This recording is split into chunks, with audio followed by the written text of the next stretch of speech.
today's No Kings protest is expected to be the single largest single day protest in U.S. history.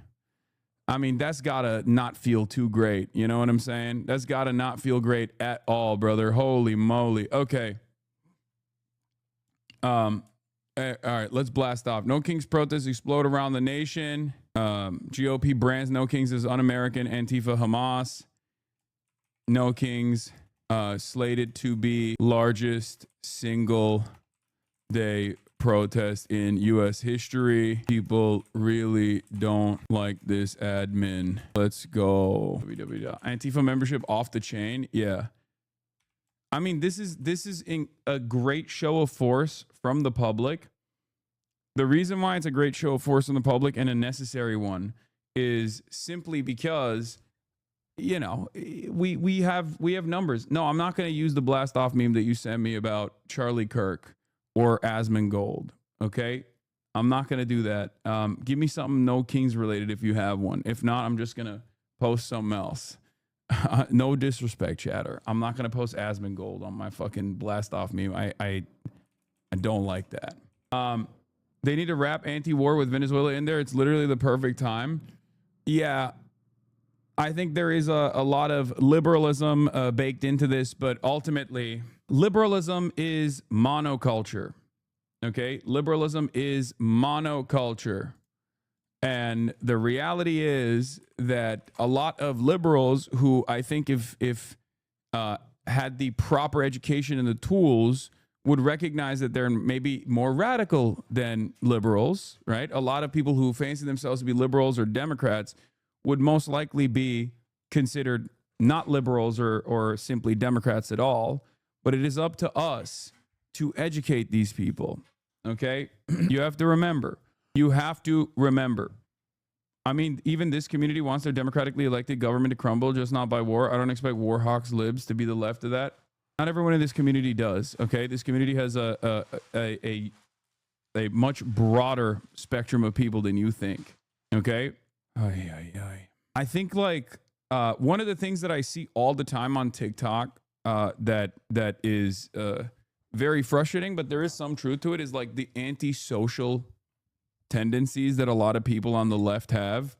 And I think it stems from being extremely online as opposed to like working in real organizational structures or working with people in general and being out there in general. I think that's like a truly shitty part of this, even though being extremely online also does have its fucking benefits. The reason why it is somewhat beneficial as well is because like now more and more people are just extremely fucking online. But even when you are extremely fucking online, you shouldn't demonstrate antisocial tendencies like that. And every step you take, you should be taking as though you are promoting yourself and your movement in general. Did you see Emmy got assaulted at TwitchCon? Yes. I'll cover that. I'll cover that first. Okay. Does anyone have the link to it? I mean, it's horrible. It's horrifying. It's exactly what Cutie, Valkyrie, Pokemon were talking about.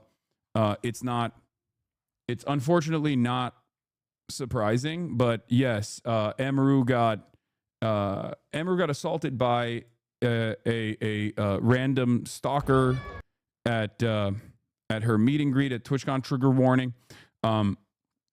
Security pushed the perpetrator away, but then turned back and allowed the man to walk away. Emiru comes back shortly and continues meeting the fans. And that's crazy that like she still went into it. So here she is at her meet and greet, and then some guy just like forcibly tries to hug her and then and kiss her. It's sexual assault. For the record, what should happen in this situation? What should be happening in this situation is that you don't just let this person walk away or like ban them from the convention. You actually ban them from freedom. You ban them from walking around freely by fucking arresting them, because that's precisely what it is. Okay? What are we doing here? Like, because Twitch was like, oh yeah, I'm so sorry that this happened. I'm sorry. So Twitch was basically like, so sorry that this happened. We banned the person from the platform and we banned them from the convention. And it's like, yeah, ban them from being free.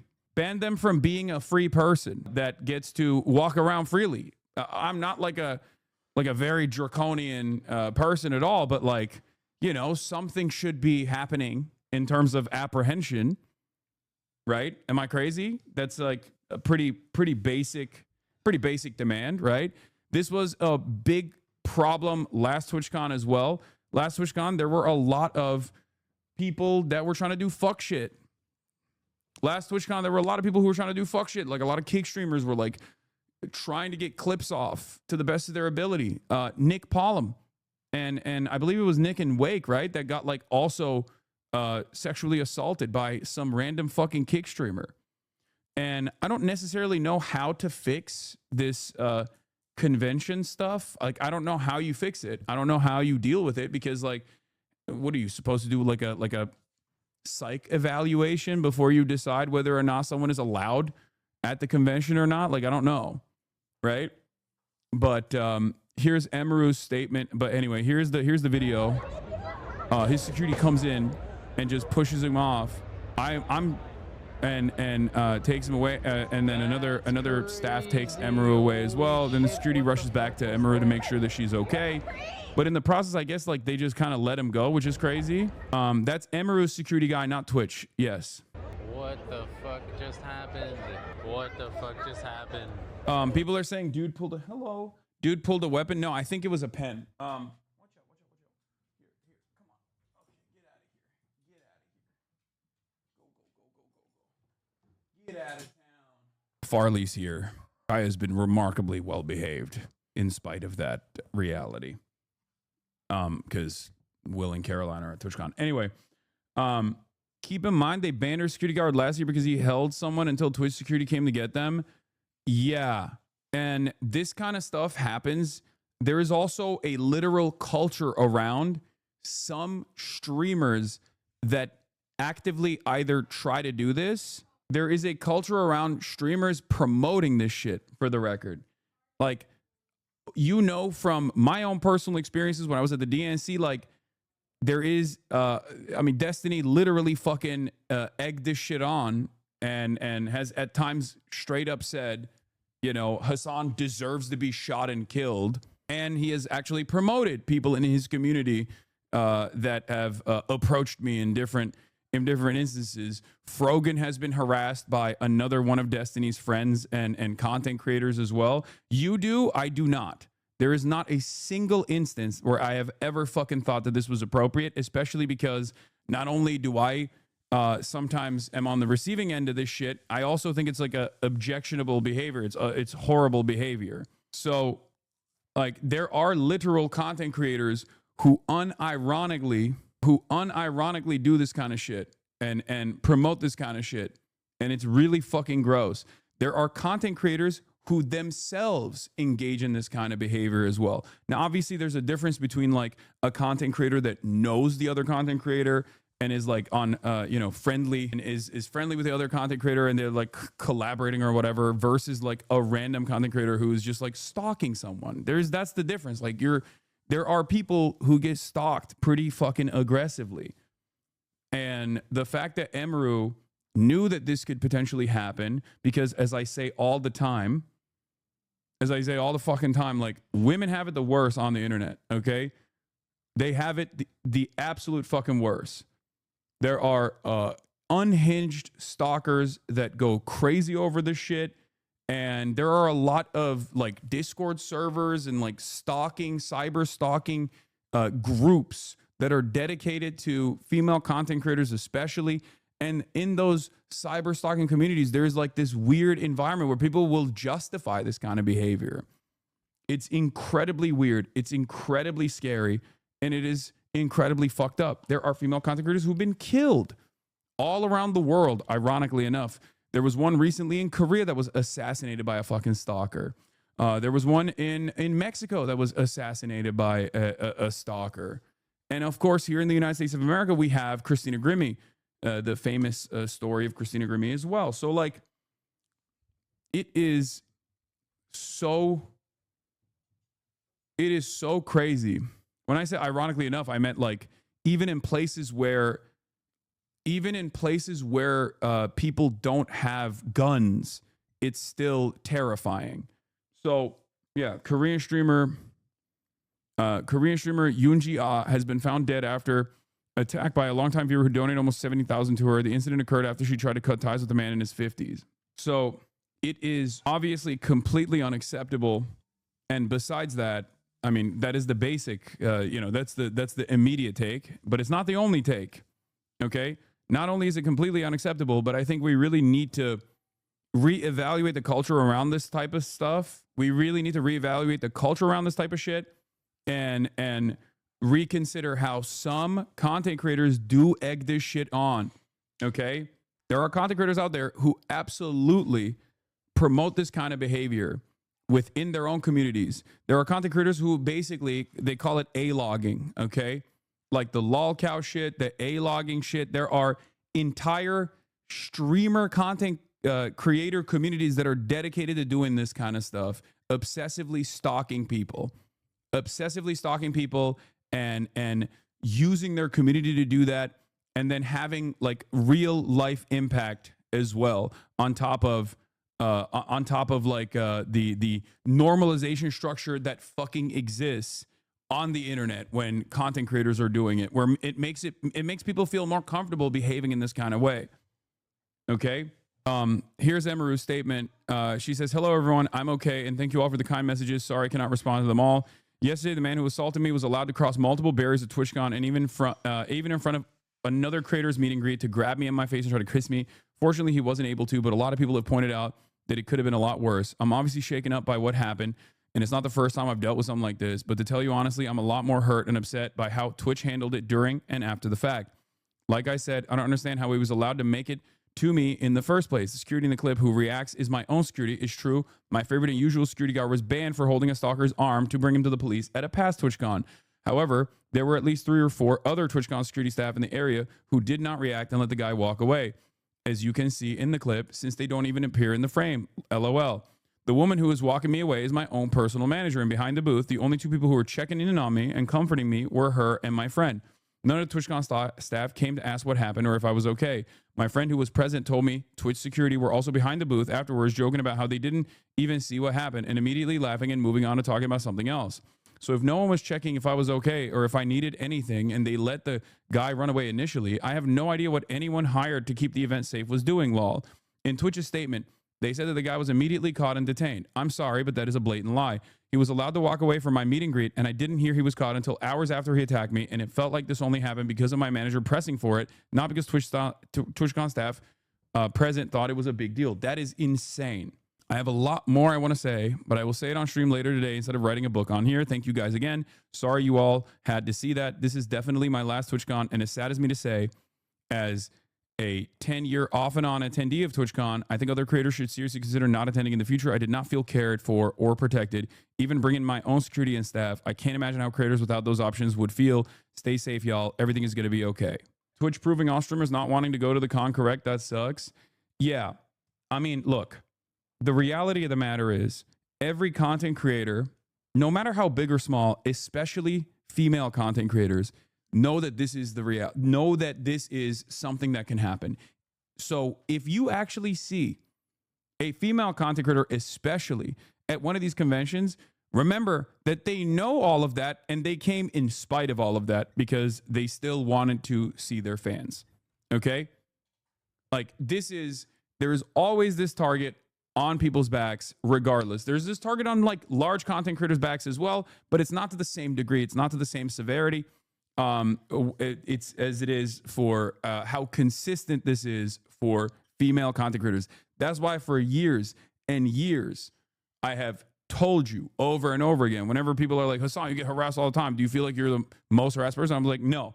The average female content creator is cyber stalked and harassed way worse than I am. Okay? It's just like a normal, I know this from behind the scenes. Okay? It is so insanely fucked up, and there is absolutely a culture of normalizing this kind of behavior. You need to understand there is a culture of normalizing this kind of behavior as well. There are people who literally get together in cyberstalking forums and in cyberstalking Discord servers, and they literally talk to one another about how perfectly valid this obsession is. Okay?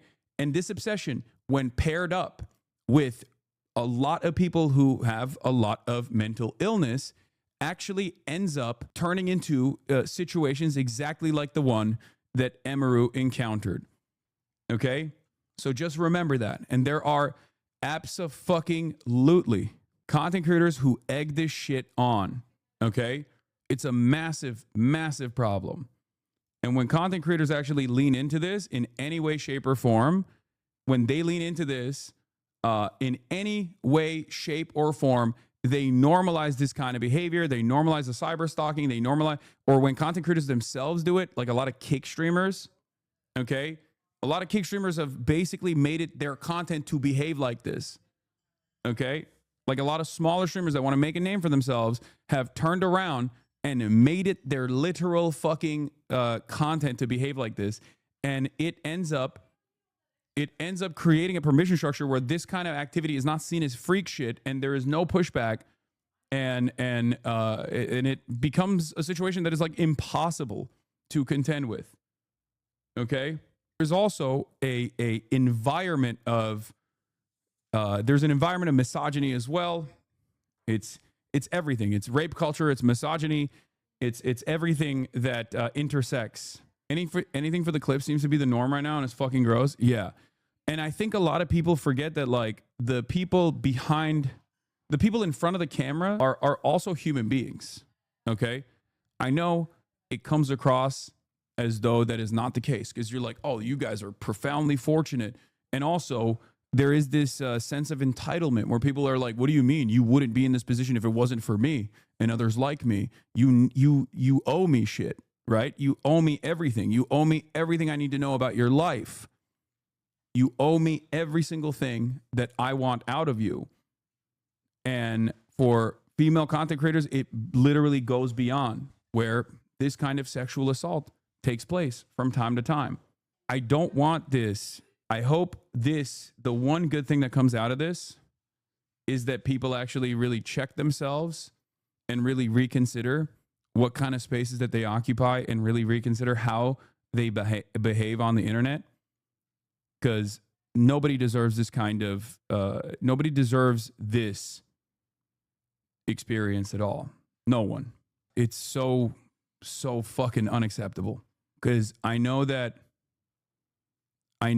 for a lot of people, they look at this and they go, whatever, she's fucking rich. It's like, okay, dude, it's insane. You are just trying to justify that kind of behavior, justify that kind of like cyber stalker ass behavior if you ever say something like that. This should be a moment of self-reflection. I see people that say that she's the reason why that fan did that because that's how she built a community. No thoughts, just yeah, exactly. Luckily there hasn't been that big of a pushback of this sort that I have seen in public because everyone is like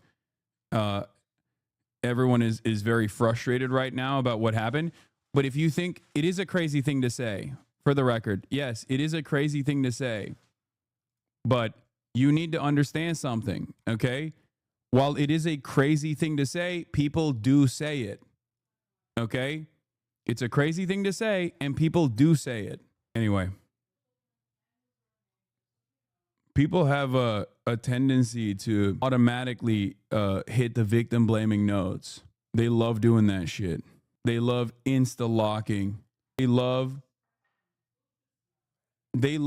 insta-locking victim blame narratives. Anyway, shit account, but the guy just walked out like it's nothing. That's crazy. He walked out of the fucking... That's the guy. He just walked out of the fucking front gates after doing that. That is crazy. Look, even my wife argued that IRL streaming invites this behavior. I had to argue that the lack of accessible mental health benefits and healthcare is a bigger issue. Yeah, dude, no, that's insane. That is insane.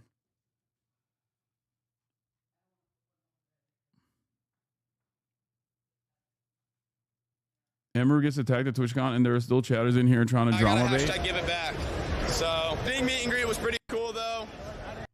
Yeah, he's right there. That was fun. He just walks past them. Cyber stalking leads to actual physical stalking, is what I'm saying. But unfortunately, neither is like, there is no real method of stopping this. Okay? There is no real method of stopping this. We have no legislation. We have no mechanisms of apprehension. It's also not really taken seriously as well. Is really fucked up.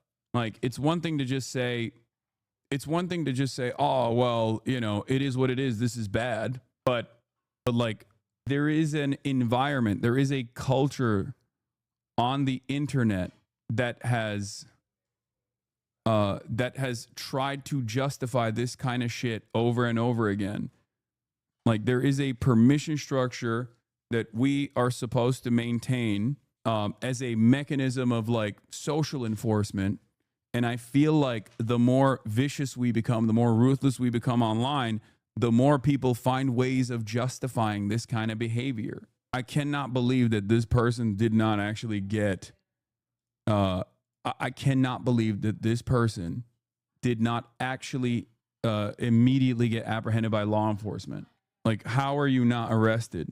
How do you get to walk out of the fucking, like, you do this to, when you do this to anyone, let alone like a famous person on camera, but just like anyone in general, you should be arrested. And I guess that also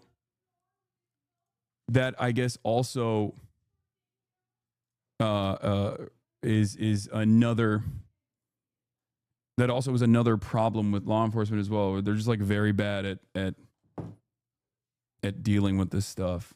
Yeah, you would be arrested for doing this to a mall Santa. Exactly. Anyway, it's fucking gross. All right. Here's Twitch's statement on it. The safety and security of all those attending TwitchCon is our highest priority. The behavior displayed by the individual involved in the incident yesterday involving a high-profile streamer was completely unacceptable and deeply upsetting. In line with existing TwitchCon security protocols, law enforcement and event security were on site and responded to the incident. We immediately blocked this individual from returning to TwitchCon premises, and they are banned indefinitely from Twitch, both online and in-person events. We are coordinating with the impacted creators team and, per our standard protocols, continue to cooperate with any law enforcement investigations. We have increased security at the meet and greet attendee check-in point, and we'll have additional security personnel surrounding participating streamers. If you RSVP'd for a meet and greet, please note that we are unable to accommodate +1s for the remainder of the event. Twitch has zero tolerance for harassment or acts that inhibit the safety and security of our community. It is really important to us that our creators enjoy their experience at TwitchCon and feel safe. I don't even know if it's just like, I don't even know if it's possible. I don't even know if it's possible. And we know that the dude just straight up walked out. And we know from Emiru's statement that like she did not immediately get looked after at all. Anyway, what happened? I don't know. Lol, I have a job. Emiru, who is one of the top female content creators on this platform, was sexually assaulted at her meet and greet by a random fucking stalker weirdo loser. And then her own personal security actually pushed him and then went to take care of Emiru. And from what I understand, like the last security person that did this at the last TwitchCon that actually held the stalker last time was actually banned from working security at this TwitchCon. And as you can see in this incident, he was able to fucking walk freely, walk out of the doors. Here's the statement on that with Jason. That's true. Okay, maybe I should talk about this. Whatever, who cares? I had a security guard. What do you think the punishment should be? Jail, brother. What do you mean? Jail, jail, jail. Sexual assault equals jail, okay? Cyber stalking should also have some kind of fucking penalty, at least like mental health evaluation and mental health treatment. And then actual physical stalking in the real world, even before the sexual assault, should also have some kind of repercussions. But this is the maximalist thing that you can do. This is he sexually assaulted her, okay? He should be in jail. What the fuck? You do a crime, you go to fucking jail. Or at least that's how it's supposed to be. 2 years ago, where there was a guy following me around TwitchCon, and he like asked him to stop multiple times. My guard asked him, and the guy wouldn't stop. So he grabbed the guy, but he didn't. Like, the craziest part about this is every fucking content creator has experiences like this. Every single one. Every single one. Okay? FYI, the person who made this tweet made a death threat against you. This person, Jay Lee, plays games. I mean, whatever, dude. I can eat it. I can deal with it. Fucking, there's a long list. Okay? If I were to look through every fucking person on the internet that has like, anyway, What I was saying is, I mean, this is a part of that same culture of normalizing this kind of behavior, for the record. Like, it's just, this plays a role, okay? This plays a role in normalizing this kind of behavior, especially if you're a fucking content creator. Especially if you are a content creator and you have some semblance of a community. When you say stuff like that, your fucking freak ass parasocial fans are also going to see that and be like, oh, this is awesome. We can all do this. We should all do this. Okay. Anyway, it doesn't matter. The story is not about me. I'm just saying every single content creator has experienced stuff like this. And the content creators themselves that also lean into stuff like this guy apparently, don't realize that they're also participating in this culture, and they're expanding the permission structure for people to do this kind of thing. Okay? You are emboldening the fucking freaks. You are emboldening. You are behaving like a freak yourself, and you are also emboldening the fucking freaks. I'm sure this used to happen to celebrities way before content creation too. Of course. Of course this used to happen to celebrities all the fucking time. The difference is, however, that celebrities at least were like somewhat inaccessible as opposed to the way content works now. And when you're always on, and when you're constantly, when you constantly have a back and forth feedback loop with your audiences, the parasocial feelings are heightened.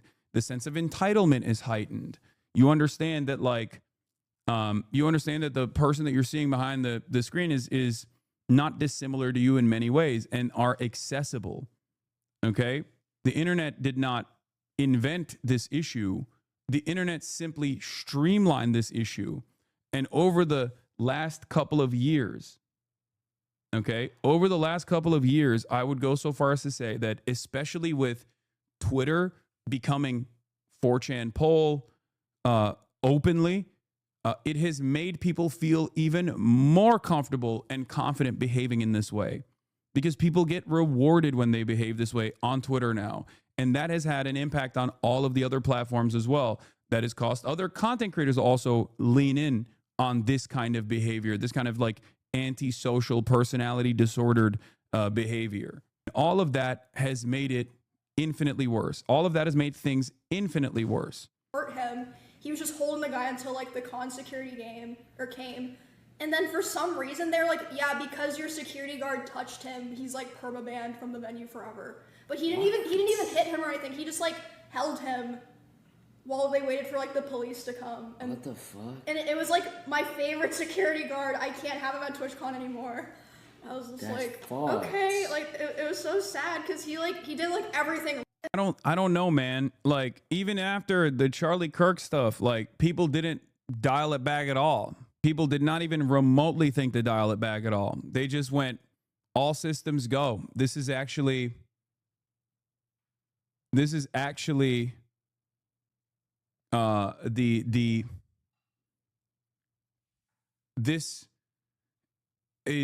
a product of the violent Antifa left, and we have to fucking kill them. We have to do whatever we can to fucking apprehend them. Like we just, I don't know. We have no like cultural safeguards at all. We have no social safeguards at all. Have you ever met Emiru? Yes, of course I've met Emiru. I've done content with Emiru. Why would the security guard be banned? Because the security guard apprehended a con attendee by the eyes of the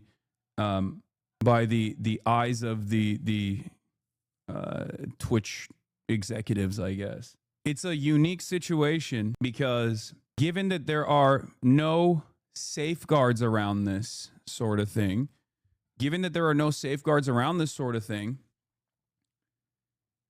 and there is no like real legislation to try and deal with this sort of thing, you can't even fucking talk about it.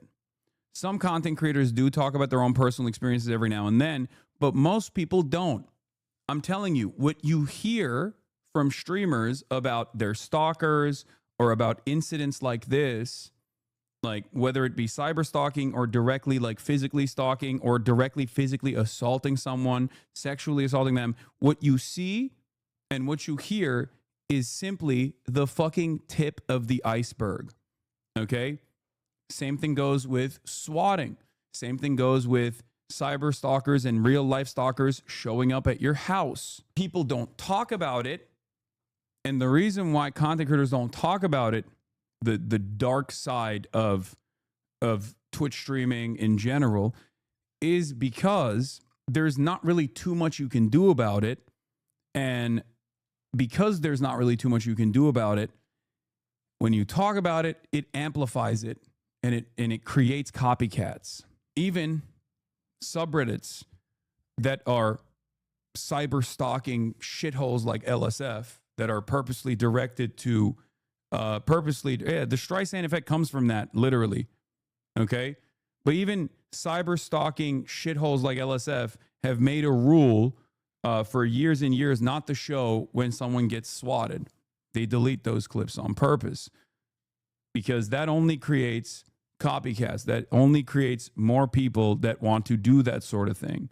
Not to bring it back to you, but isn't there like a weird ass stalking Discord server devoted to tracking information about your parents? Yes. And not just my parents. It's just everything. Yes. But once again, that's not even the tip of the iceberg. That's like, it is what it is. There's not anything you can do about it. You just have to live your regular life. Because the one thing that these fucking dipshits want out of you more than anything else is to impact your life in some way. Just as you chat in the chat and the streamer sees your chat and reads it out loud and has that kind of brief interaction with you, some people take it one step beyond that, where they want to control your life or they want to impact your life in a negative fashion. Okay? That's what this is. It's almost like a puppet master. People do this kind of thing because they want some power over you. They have a sense of entitlement. They have a sense of unearned entitlement over everything that you are, your physical person.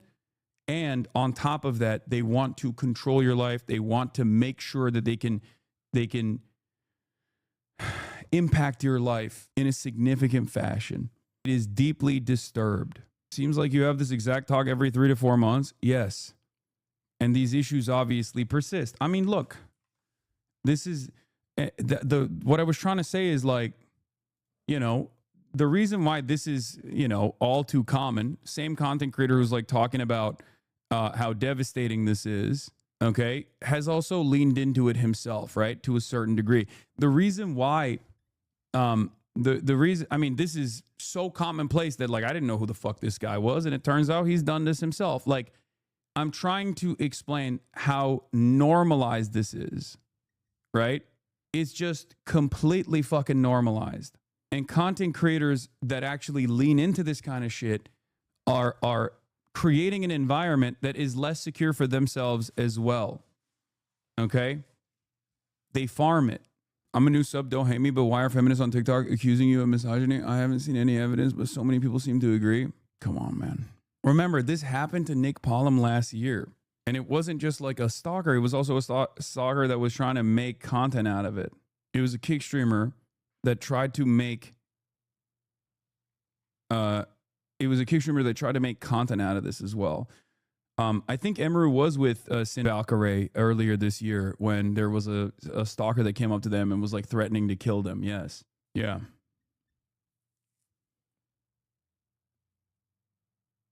Yeah. And even after that, oh, it was Emiru's stalker. Emiru was the target of that stalking too. Yeah. Even after that, I saw a bunch of people that were defending that kind of behavior or victim blaming. There were people that were victim blaming, saying, how do you guys not have security? You don't expect to have like, you know, stalkers show up. Obviously, duh. But I think a lot of people don't understand that like that kind of victim blaming unironically expands the permission. People see that and they go, wow, I guess this is, you know, the appropriate thing to do. I guess I can even get clout off of doing this shit. Yeah, even when Cutie, Valkyrie, Pokimane, when they came out and said that they didn't want to attend because they were fearful, I saw people fucking shitting on them. There were people yelling at me when I said, I don't feel comfortable going to TwitchCon given the crosshairs that I have on me, because I don't want to put other people's lives at risk by potentially, headlining an event so far ahead of time that I've said I was going to be at with ample planning and stuff like that.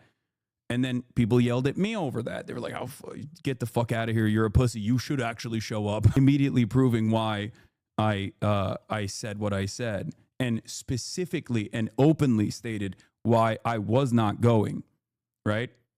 So that if I had some fucking stalker psychopath with plenty of ample time for planning, not show up to TwitchCon and maybe even potentially harm others in the process. And then I went to France.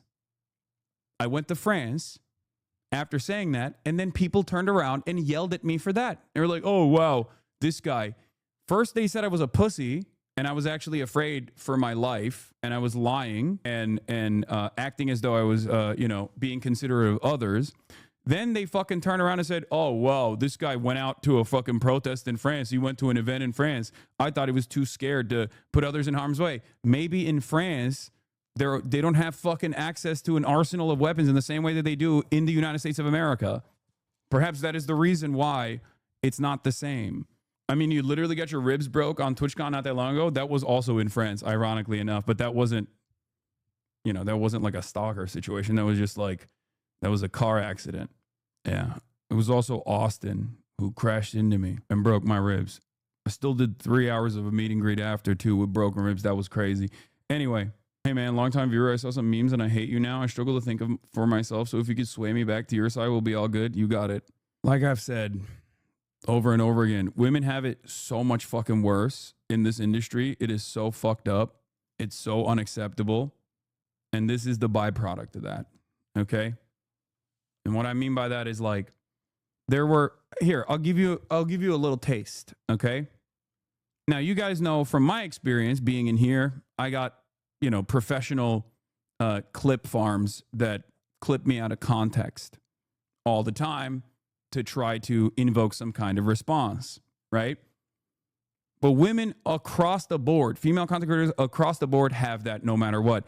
There were clip farms, some of which that are also dedicated to clip chimping me all the goddamn time and stalking my ass too, that are probably in here right now, that were professionally, look, this guy goes, victim Andy. Yeah, I'm not a victim. Okay, I don't give a shit. It is what it is. I'm just explaining something that I have also personally experienced while talking about a broader problem here that women experience so much worse. There were professional clip farms that would literally clip female content creators whenever they spoke about anything remotely sex related, even if it was talking about their own personal sexual assault, for example, and they would clip it out of context to make it seem like they were being salacious, make it seem as though they were being salacious and sensual with shy emoji. They'd be like, "Oh, Valkyrie talked about being sexually assaulted as a child." And these guys went and they fucking farmed it to be like, "Oh, she's actually talking about sex," and slapped a fucking steak logo on it to try to fucking make money. And only after these content creators got together and said that they were going to pursue litigation did they stop doing that. Nobody actually turned around and said, "Hey, this is pretty disgusting. You should probably stop doing this." They only fucking stopped because they were forced to stop. This happens to minors in content creation and entertainment. I remember Billie Eilish was so sexualized despite wearing baggy clothes throughout her teens to avoid that very thing. Yeah. Anyway, this is it. For a lot of people, this is their content, right? For a lot of people, this is what they enjoy. There are a lot of people who are incredibly sad in their own lives and they think, "Oh, awesome. I'm gonna go in and piss off this dude." And that is the enjoyment that I derive from this experience. It happens every day in here. Many of you have seen it. Many of you get mad at me for fucking even responding to it from time to time. Oh, you get stun locked too much, right? But just understand that this is a constant part of this medium. And I personally don't even know what kind of legislation we could pass to try and stop it. I don't know. I think one of the best ways of dealing with this obviously is mental health, ironically enough. It's very clear to me that people desperately need it, but who knows? Why aren't you tying this issue to communities that directly contributed to this problem? We all know which ones they are. This is Asmold's. I mean, because with Emiru specifically, I don't think that Asmongold's community has contributed to it, and you're just baiting this for drama. And anything that I say of this sort will be immediately fucking slapped on my own personal cyber stalking subreddit, LSF, and it will get, 20,000 fucking likes instantly because they bought that shit. And then that will literally fucking recycle drama over and over again. It probably will happen regardless. Now that I've even addressed it while saying that I don't think it's I don't think this particular incident has anything to do with Asmongold.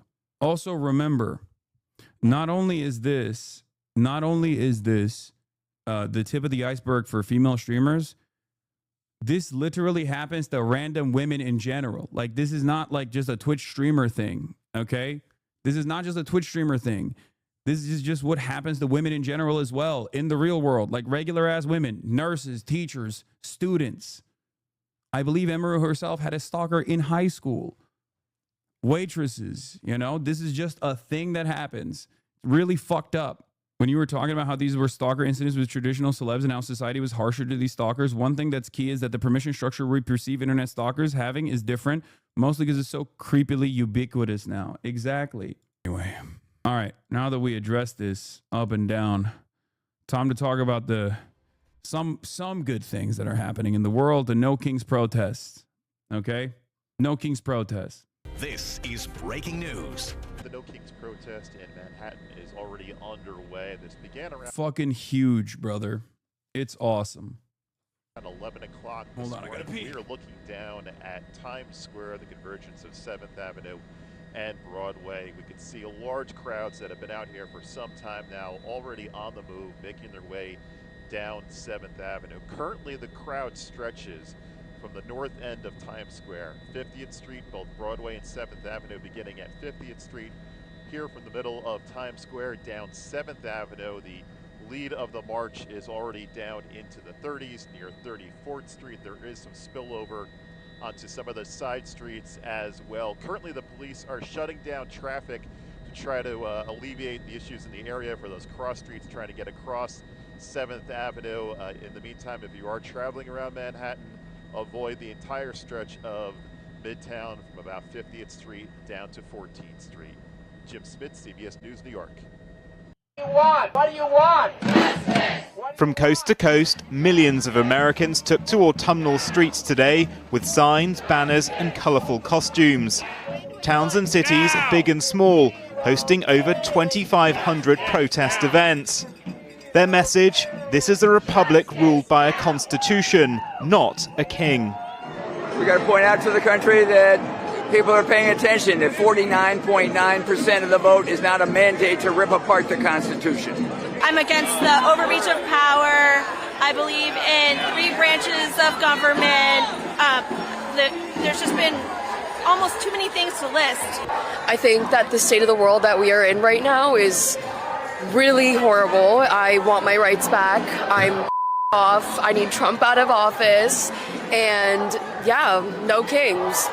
That. 10 months after being sworn in for the second time, organisers accused Donald Trump of trying to warp the role of president into that of a monarch, bypassing Congress to rule by executive order, breaking norms and weaponizing the justice system against his perceived enemies and in favor of his supporters. Former Congressman George Santos, the latest of whom, to have his 7-year jail sentence for wire fraud and identity theft commuted overnight. Just this week at the White House, which he continues to redecorate in his own gilded style, with plans for a $250 million ballroom, Trump unveiled his Napoleon. Bro, even YouTubers who break phones for a living, living out there. Oh yeah. This guy, I think used to be kind of like a right-wing, center-right normie, and Trump bricked him, dude. I've been seeing him post more and more. I've been seeing him post more and more about his like anger and resentment towards this administration, and it has only expanded in the last I think he was like kind of a libertarian guy, and he is fucking pissed off at Trump. Even the Palestine stuff also bricked him. He runs a wheelchair company for his wife. The ADA stuff was a big deal. Yeah. This is why I always have confidence that people can change. This is important. You have to understand. Sometimes we say, oh, Republicans only realize that something is fucked up when it impacts them directly, but it doesn't matter. Okay? It doesn't fucking matter. This is what I am firmly committed to. This is what I believe. The theory of change revolves around this. The theory of change that I embody, the theory of change that I push for revolves around this. One day, no matter how much of a naysayer someone could be, one day there will be an issue and they will realize that they will feel alone on a particular matter. They will feel like no one else cares about this thing that they care about because it impacts them directly. And we will be there because we've always been there. We've always been fighting for these things. And that's when those people's eyes will open up to the reality that maybe the negative polarization and the false framing and the false associations that they have with the left was built around the social learning that they went through, the environment that they grew up in, and that maybe they were wrong.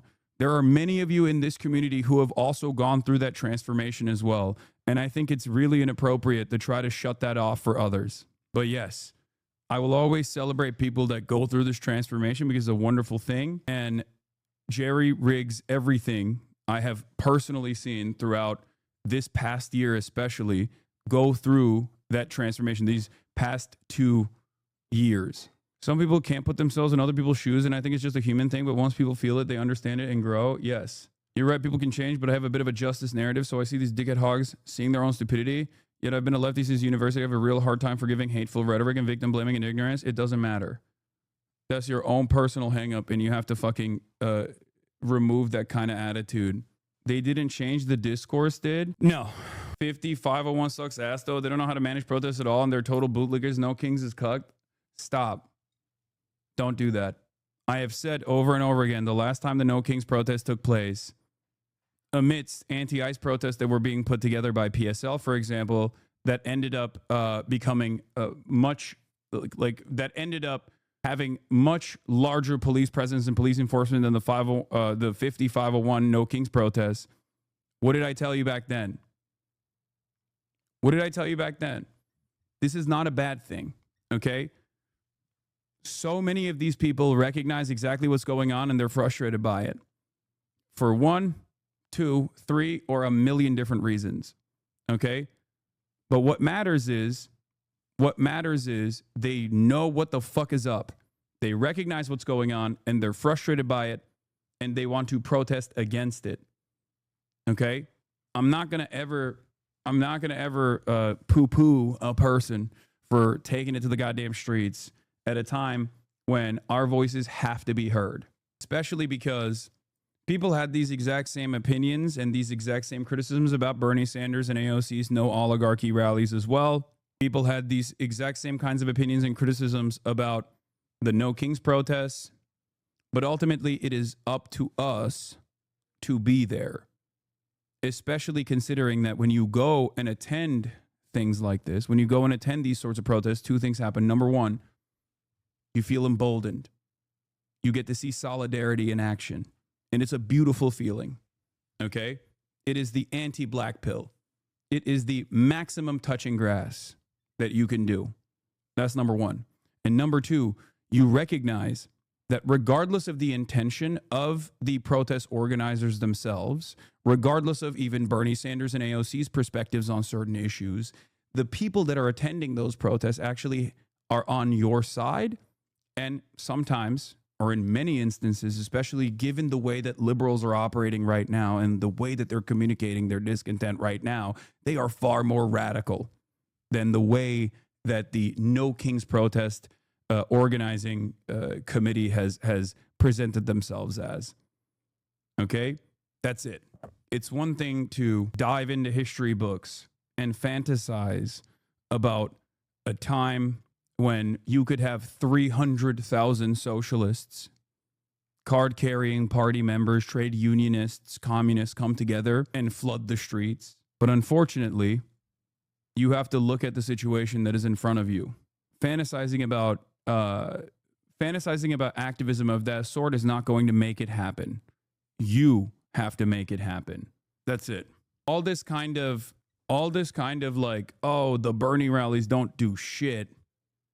All that does is just make you feel better about yourself. It's the leftist version of what we saw early on when some chirpers, some liberals were like, we're going to sit ourselves out of this one.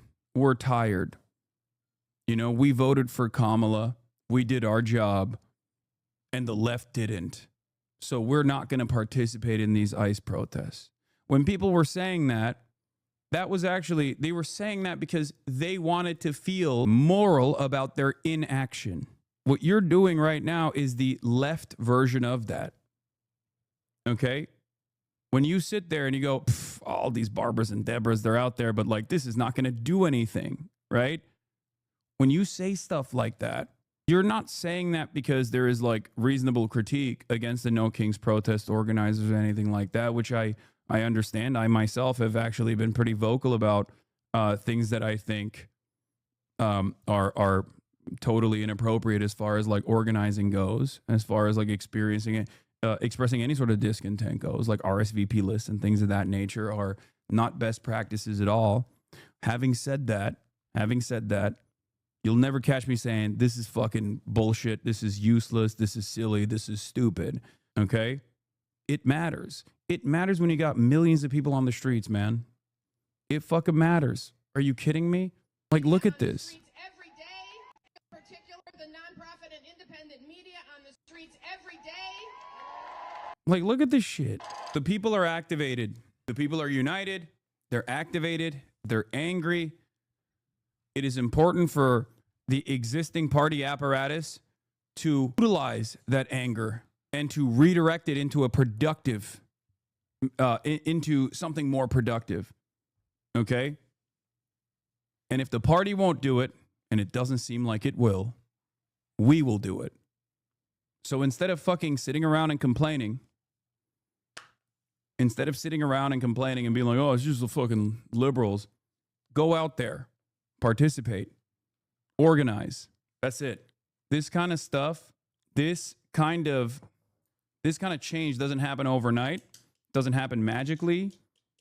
It takes many, many years. It takes a tremendous amount of effort.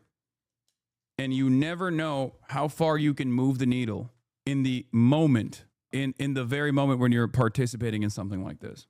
Okay? My dad organized a No Kings today in our small, deep red town of Central Florida, had over 2,000 attendees. That's awesome. I went to an East Coast No Kings rally today, and to me, it looked like a great demonstration of the Popular Front. You had wine moms, Palestine activists, homeless advocates, PSL, DSA, and even RevComs all pushing towards the same goals. Proposal to celebrate America's 250th birthday next year with a triumphal arch in Washington, D.C. Already being dubbed the Arc de Trump, Democrats have criticized the plans to build such a monument for America's quincentennial, supposedly a celebration of ditching an authoritarian king. Trump's denied the characterization of his leadership. King, this is not a king. You know, I feel like you have to have the memory of a goldfish to think this matters. I've seen this happen constantly, and it never leads to anything. I think saying that right now in 2025, when the entirety of the Western populations have actually dramatically swung in the opposite direction in the ways that they perceive Israel, is one of the dumbest times to say it. Because normally, you can craft an elaborate pessimistic narrative like this, because as I've said over and over again, that change takes so much time. Okay? All you can do sometimes is to put the best foot forward, one step in front of the next. But right now, we have seen dramatic shifts in public consciousness take place over the course of years, undermining decades of billion-dollar propaganda, undermining a sophisticated network of influence and mechanisms of control. And protests had a lot to do with that. You never know how many people you are actually shifting. You never know how many people whose minds you are changing. And not only that, but it's also a wonderful feeling. I'm done with this pessimism. I hate it. Even if change feels impossible, it is upon us to make sure that even if change seems impossible after doing all the right things, and I talked about this extensively with Black Lives Matter, Democrats didn't do shit. Democrats literally did nothing to address police brutality after all of those protests. People not only took it to the streets, but then they also sucked it up and voted for a decrepit old man by the name of Joe Biden, and nothing changed. This created a lot of nihilism for a lot of young people, for a lot of younger millennials and Gen Z. This was their first interaction with unjustifiable hierarchies that they wanted to change. They did everything by the book. They protested and they did their civic duty, and nothing changed. This played a major role in shifting people's consciousness. This played a major role in making people nihilistic, okay? But that nihilism is unproductive. That nihilism makes it much easier for fascism to win.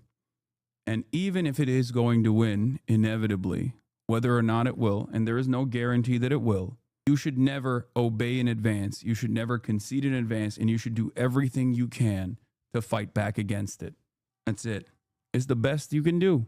And I promise you, if you attend something like this, if you attend even the most libbed up protests like this, you will realize that there are people out there, normal people, that you never would have thought would agree with you, that share the same universal principles that you believe, okay? As I always say, you cannot succumb to nihilism. You have to maintain revolutionary optimism, and the best possible way to do that is by showing up and experiencing solidarity in real time, in action. There is no better, more galvanizing feeling than doing that. They're saying they're referring to me as a king. I'm not a king. Right. Thousands poured into Times Square in Trump's home city of New York to disagree. Organizers say more than 5 million people turned up for their last protests in June, making it one of the biggest in US history. Even bigger crowds are expected today, prompting Republican governors in several states to place National Guard troops on standby. It's unclear how visible the military presence will be. Republican leadership has been trying to tarnish those turning out. You're going to bring together the Marxists, the socialists, the Antifa advocates, the anarchists, and the pro-Hamas wing of the far-left Democrat Party. That is the modern Democratic Party. That's where they've gone. Democratic leadership has struggled to recover from last year's bruising election loss. Their defeated candidate has been encouraging Americans to use their voices today. I encourage everyone to get out there in peaceful protest of what is happening in our country and express our voice around the country we believe in. So get out there and join the No Kings event near you. Leading Democrats like Senator Bernie Sanders are expected to address crowds over the coming hours. The question for the party is how can it use this movement to bolster its chances of taking back Congress at midterm elections next year to curtail Trump's regal tendencies. Millions of people are expected to take part today. Organizers are saying that they expect it to be in the millions. 2,600 different events that they expect to be held as the day goes on today. You can see here outside the federal building, they've already got the fencing up. This fencing was not up several months ago. They think that this is going to be a repeat or a follow-up to what went on in June around the country. Now, groups organizing today's event say that they are in response to what they call an abuse of power by President Trump, including the immigration crackdown and attempts to send in troops in cities like LA, Portland, and Chicago. Outside of Chicago this week, a number of arrests have been made at an ICE building. Fence around that building was coming down. Judge ruled the fence had to be removed because it was a safety hazard there. Republicans are branding today's event as Hate America rallies and say the rallies contribute to the ongoing government shutdown. That shutdown now on day 18 today. Yeah. Famously, Republicans love America. The only thing Republicans love about America are the billionaire, millionaire, capitalist oligarchs. Okay? Their legislation is entirely directed at improving those guys' lives and in many instances just their bottom lines. Okay? The idea that like Republicans love America while they fucking wipe their ass with the Constitution in an effort to advance this unholy cause of marginally improving shareholder value every single fucking quarter for an increasingly shrinking number of Americans and writing off the 99% and basically throwing them to the wolves that they have fed themselves like ICE, like, you know, federal law enforcement is a funny take, I would say. If anything, these people are the ones who are trying to protect America. What America was supposed to be in theory, the land of freedom, the land of prosperity, you know?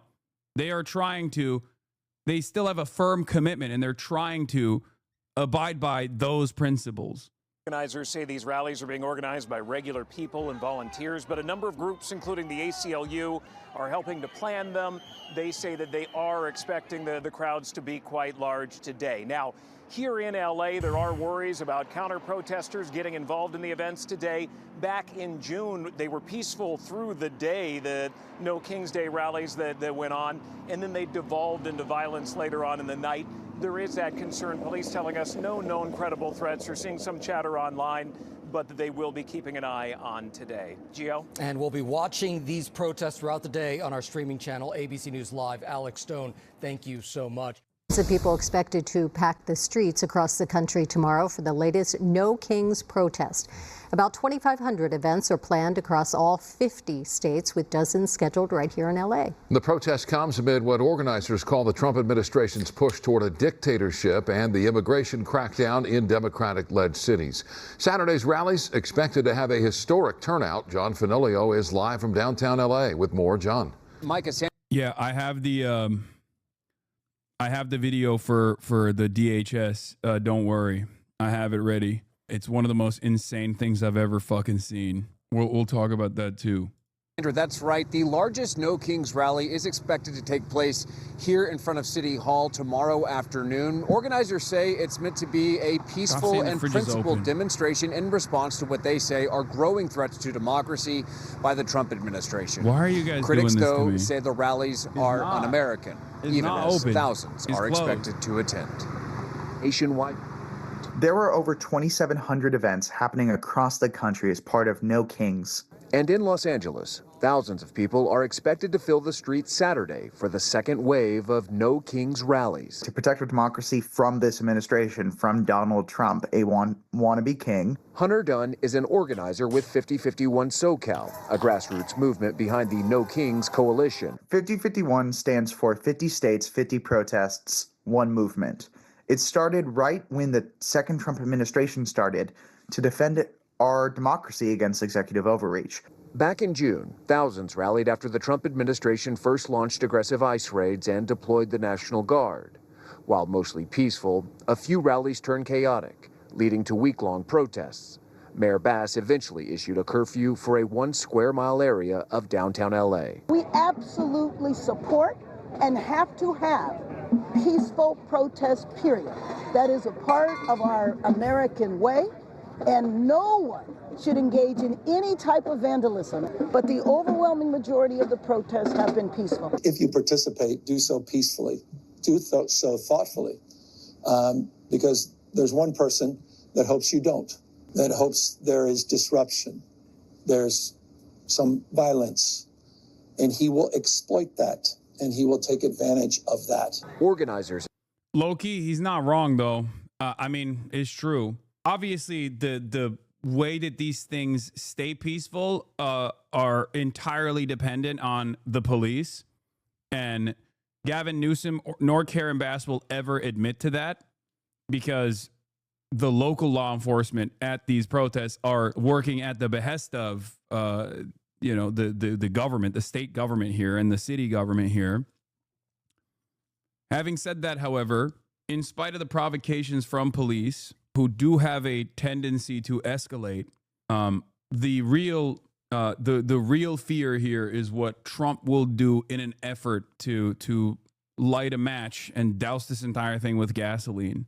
Because I do suspect that even the National Guard deployments that have been taking place all around the country are specifically done to they're specifically done to try to invoke some kind of response so that they can justify even further military action. One of the things that Donald Trump has done in an effort to, I guess, tamper with the protests that are taking place, I feel like, was the unique timing of the Marine base in California firing artillery over I-5, the interstate freeway. They basically told the state of California that they were going to do a live artillery fire over the interstate that connects San Diego and Los Angeles, that they were going to do this literally only a couple days ago. Okay? It's called the 5, not I-5. Chatter. I'm speaking to people that don't just live in California. Insist it's about civic action, not confrontation, despite outside agitators who critics have seized on to denounce all of the demonstrations. We refer to it by its more accurate description, the Hate America rally, okay? And I'm not sure how anybody can refute that. I mean, Donald Trump isn't acting like a king. Oh, hello, Joe Biden. I mean, where have they... Listen, the very fact that there are millions of Barbaras, Deborahs, liberals from all different kinds of backgrounds that are taken to the goddamn streets proves that even the average American that normally has this servile predisposition towards authority and power has realized that this administration is behaving as a king. Trump is unique in the sense that he has actually pushed for the most radical, the logical conclusion of the unitary executive theory, and is behaving like an actual fucking madman, an actual mad king.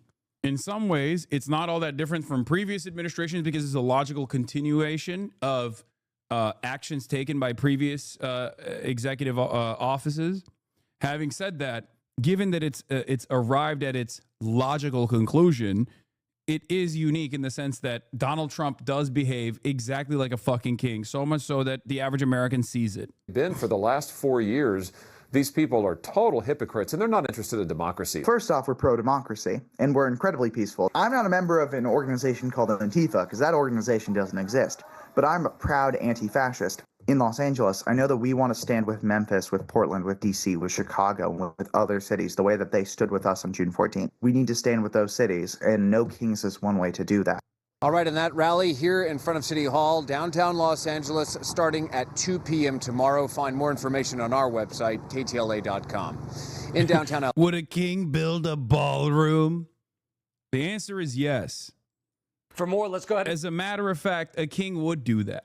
Would a king make it so that the court jesters are only kind to the king? No jesters are allowed if they ever hurt the king's feelings? Huh? Would a king decide that it is no longer allowed to say the king is bad? No king would do such a thing. He behaves as a petty tyrant in exactly the ways that you would expect like petty tyrants in throughout history would behave. Bring in Robert Weissman. It's cartoonish. President of Public Citizen. That's a nonprofit community advocacy organization that's taking part in the protest. Robert, thank you so much for being here on ABC News Live. The No Kings website declares that the June protests accomplished what many claimed was impossible. That's a quote, mobilizing millions of people to peacefully, quote, declare with one voice that America has no kings. So why are you organizing again? Why now? Well, I think we're going to be bigger this time, even than the 5 million last time. We anticipate the biggest protest in American history with people, as you saw on that map, in every state, in every congressional district, urban, suburban, rural, coming out to oppose Donald Trump's authoritarianism. People are worried about the illegal firings that are endangering our health and safety. People are worried about arbitrary efforts to cut off people's health care. People are upset about the illegal deployment of troops. People do not want to see masked agents abducting people from our streets, and on and on. And they're coming together peacefully, joyfully, but forcefully to say we are not an authoritarian country. We protect and defend our democracy by exercising our democratic rights, and we're going to do that today in historic numbers. Robert, you know this. Republicans have been denouncing the protests. House Speaker Mike Johnson called them, quote, a hate rally, a hate America rally. What is your response to that? These are Love America rallies, and Speaker Johnson may disagree with what we're saying, but he should be ashamed of what he said. He's trying to denounce the idea of protest. Protest makes us free. Protest makes America stronger. These protests for sure do, because of limiting the authoritarian every single has come from protest, including our independence. So we're tapping into the most American thing today, and Speaker Johnson should know that. All right, Robert Weissman, thank you so much for joining us here. And again, we will. All right, now let's hear what the real Americans are saying about these protests, okay? Prominent Democrats join No Kings protests. Republicans blast Hate America rally is the title from Fox and Friends, the Weekend team, okay? Now, obviously, the Republicans are not happy that there are fucking millions of people on the streets being like, you suck. Even if you weren't the administration, even if you didn't require a broad popular momentum that puts the wind in your sails of your administration, which obviously this government does require that. But even if you didn't require that, it would probably be shitty if people were getting together to be like, you suck. If people were protesting, they'd be like, you just suck, dude. I don't like anything that you're doing. It probably wouldn't feel too great. It's obviously even worse than that, considering that in a theoretical democracy like the one that we live in, you also need broad popular momentum. And Trump certainly does not have that. And these kinds of demonstrations actually embolden others to realize that Trump does not have that. Meanwhile, it's like deja vu. Today, millions are expected to hit the streets in all 50 states as part of the anti-Trump No Kings protests. This comes months after widespread demonstrations on the day of the Army's 250th anniversary parade. Our own Madeline Rivera joins us from Washington with all of those details. Maddie, good morning. Hi, good morning. Organizers say the first No Kings rally back in June drew about 5 million people at more than 2,000 rallies. They expect this weekend's demonstrations to have an even bigger turnout. They anticipate more than 2,500 protests across the country, about 450 more than were planned in June.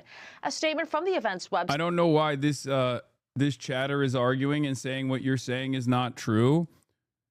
Okay. There is a difference in the way that ICE is operating under Trump versus Barack Obama. While the ICE operations under Barack Obama were still unacceptable, if you think that interior removals have not dramatically escalated under the Trump administration, you're not paying attention. Okay? It's two things can be true at the same time. I mean, Tom Homan was working in the Department of Homeland Security under Barack Obama. Barack Obama appointed Tom Homan to a position in the DHS and ICE. Okay? So just understand that, like, yeah, of course, Barack Obama was also directly responsible as a former president. Having said that, the directives coming from Trump 1 was very clear. Both the accelerated child separation policies as a mechanism of deterrent, and also the hyper focus on interior removals under Trump 1, that have become the only practice that the DHS does now under Trump too, that's different. That is different.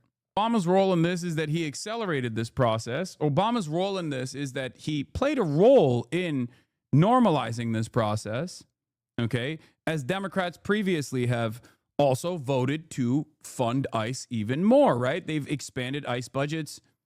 They've turned a blind eye to the unconstitutional nature of Customs and Border Patrol operations and what the ACLU has declared to be constitution-free zones, 100 miles surrounding an airport or a regular boundary or the coastline of the United States of America where 70% of Americans live, right?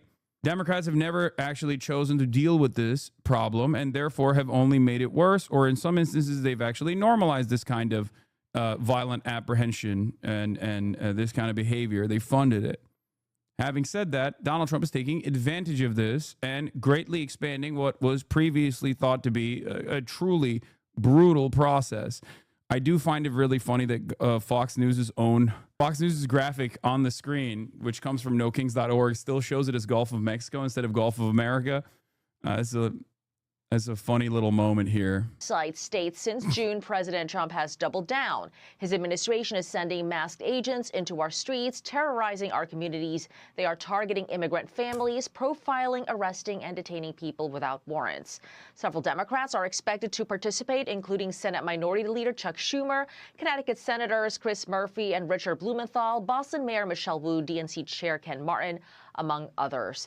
House Speaker Mike Johnson is slamming the event and Democrats for taking part. Democrat leaders are going to join for a big party out on the National Mall. They're going to descend on our Capitol for their much anticipated so-called No Kings rally. We refer to it by its more accurate description, the Hate America rally. You're going to bring together the Marxists, the socialists, the Antifa advocates, the anarchists, and the pro-Hamas wing of the far-left Democrat Party. That is the modern Democratic Party. But independent Senator Bernie Sanders says the rally is meant to do the opposite, like upholding the values of the Constitution and pushing back against what they say is authoritarianism. No, Speaker Johnson, the No Kings rally on October 18th is not a Hate America rally. In fact, it's quite the contrary. It's a Love America rally. It's pretty funny. They are cooking, man. They're really cooking with this whole "these guys hate America" shit. Meantime, President Trump tells Maria Bartiromo on an exclusive interview on Sunday Morning Futures he's not a king. Mr. President, do you think that the government shutdown is all about this rally that's happening this weekend, the No Kings rally? No, I mean, some people say they want to delay it for a king. This is more not a than king. You know, they're referring to me as a king. I'm not a king. Right. Schumer is urging protesters. Oh, if he says so, that's fine then. It's fine, man. If he said so, then it's the truth. What do you mean?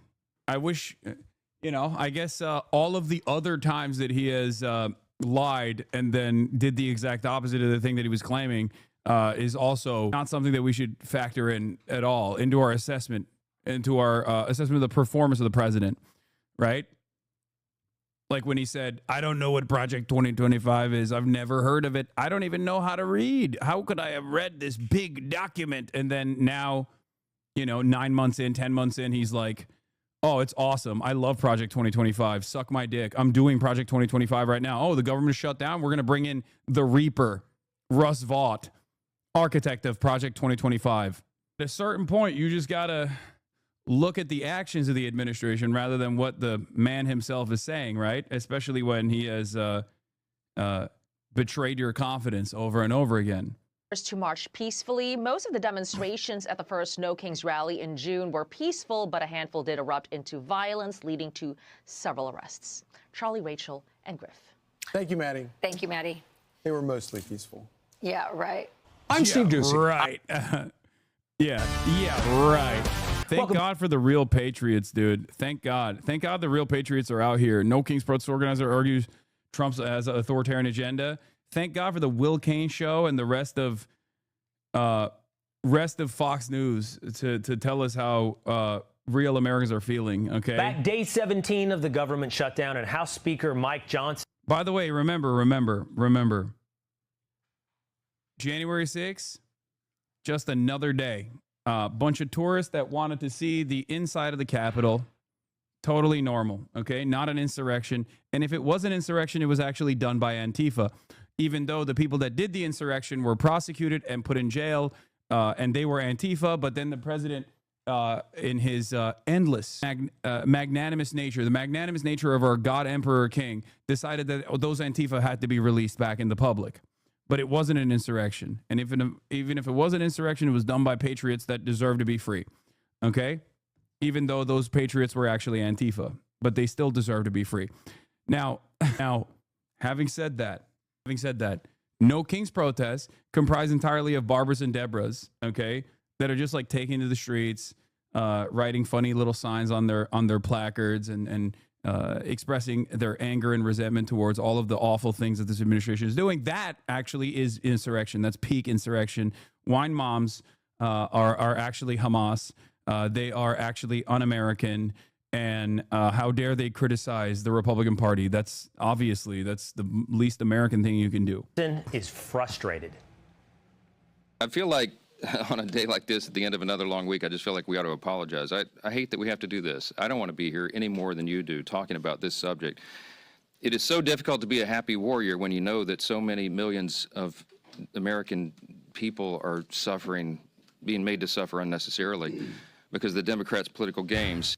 Budget Director Russ Vought saying this afternoon more cuts are coming due to the shutdown. He says the Democrats have helped drain cash from the Army Corps of Engineers, and he says they now will be pausing over $11 billion in projects in New York, San Francisco, Boston. And not a king, by the way. This is not, this is not petty tyrant behavior, okay?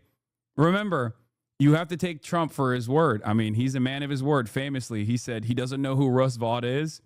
He doesn't know what Project 2025 is. Remember, he said that over and over again at his rallies. Like, I don't even know how to read. Oh, wait, what the fuck? That's the guy. Wait a minute. That's the architect of Project 2025. Now literally utilizing the government shutdown to stop the funding of infrastructure projects that were previously allocated to, hold on, New York, San Francisco, Boston, and Baltimore. Blue cities? That's just a simple coincidence, right? That's got to be a coincidence. That's not king behavior. That's not petty tyrant behavior. No shot, right? Come on. Baltimore. And while the money, at least for now, isn't going out, we've got a record amount coming in from President Trump's tariffs. Let's take a look at the numbers over at the wall. It is pretty funny because, like, while liberals are like no kings, while they're doing the no kings rallies, I suspect the reactionary forces in this country will turn around and be like, no, yes, kings. We want Trump to be a king. Thank you for saying it. Thank you for naming exactly what Trump is so that we can feel a lot more confident, openly expressing our desire for Trump to be the king, the daddy, you know? Fun fact, the Boston Tea Party was a protest against the tariff. Some of the more eclectic protest signs I've seen so far: Bad Bunny for president. Kings, yes. Queens. Stephen Miller, a rectal polyp. Resist mango. Mussolini. Trump is bananas. Like, these are wine moms, man. These are wine moms, and you don't know the full extent. Okay, you don't know what their actual point of view looks like. Just, they're libbed up for sure, but just understand. Wait, what? He posted that, by the way, on his True Social. I'm getting a lot of mixed signals here. I'm not going to lie. Getting a lot of mixed signals here. This is strange. Oh, look, man, I know it's a fucking cliche. I know it's a goddamn cliche to say, imagine if Obama did this, or imagine if Biden did this.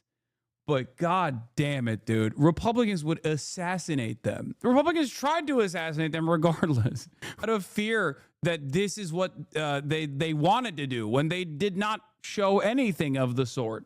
Anyway, NYPD statement on the protest. The majority of the No Kings protests have dispersed at this time, and all the traffic closures have been lifted. We had more than 100,000 people all across 5 boroughs peacefully exercising their First Amendment right, and the NYPD made 0 protest-related arrests. A dark day for the metal genre. I mean, these guys ruin everything that they touch, okay? NYPD is Hamas, by the way.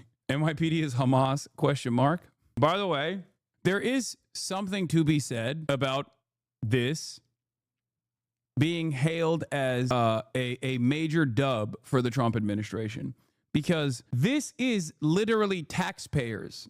Okay, this is extra taxes that they collected in the form of tariffs that the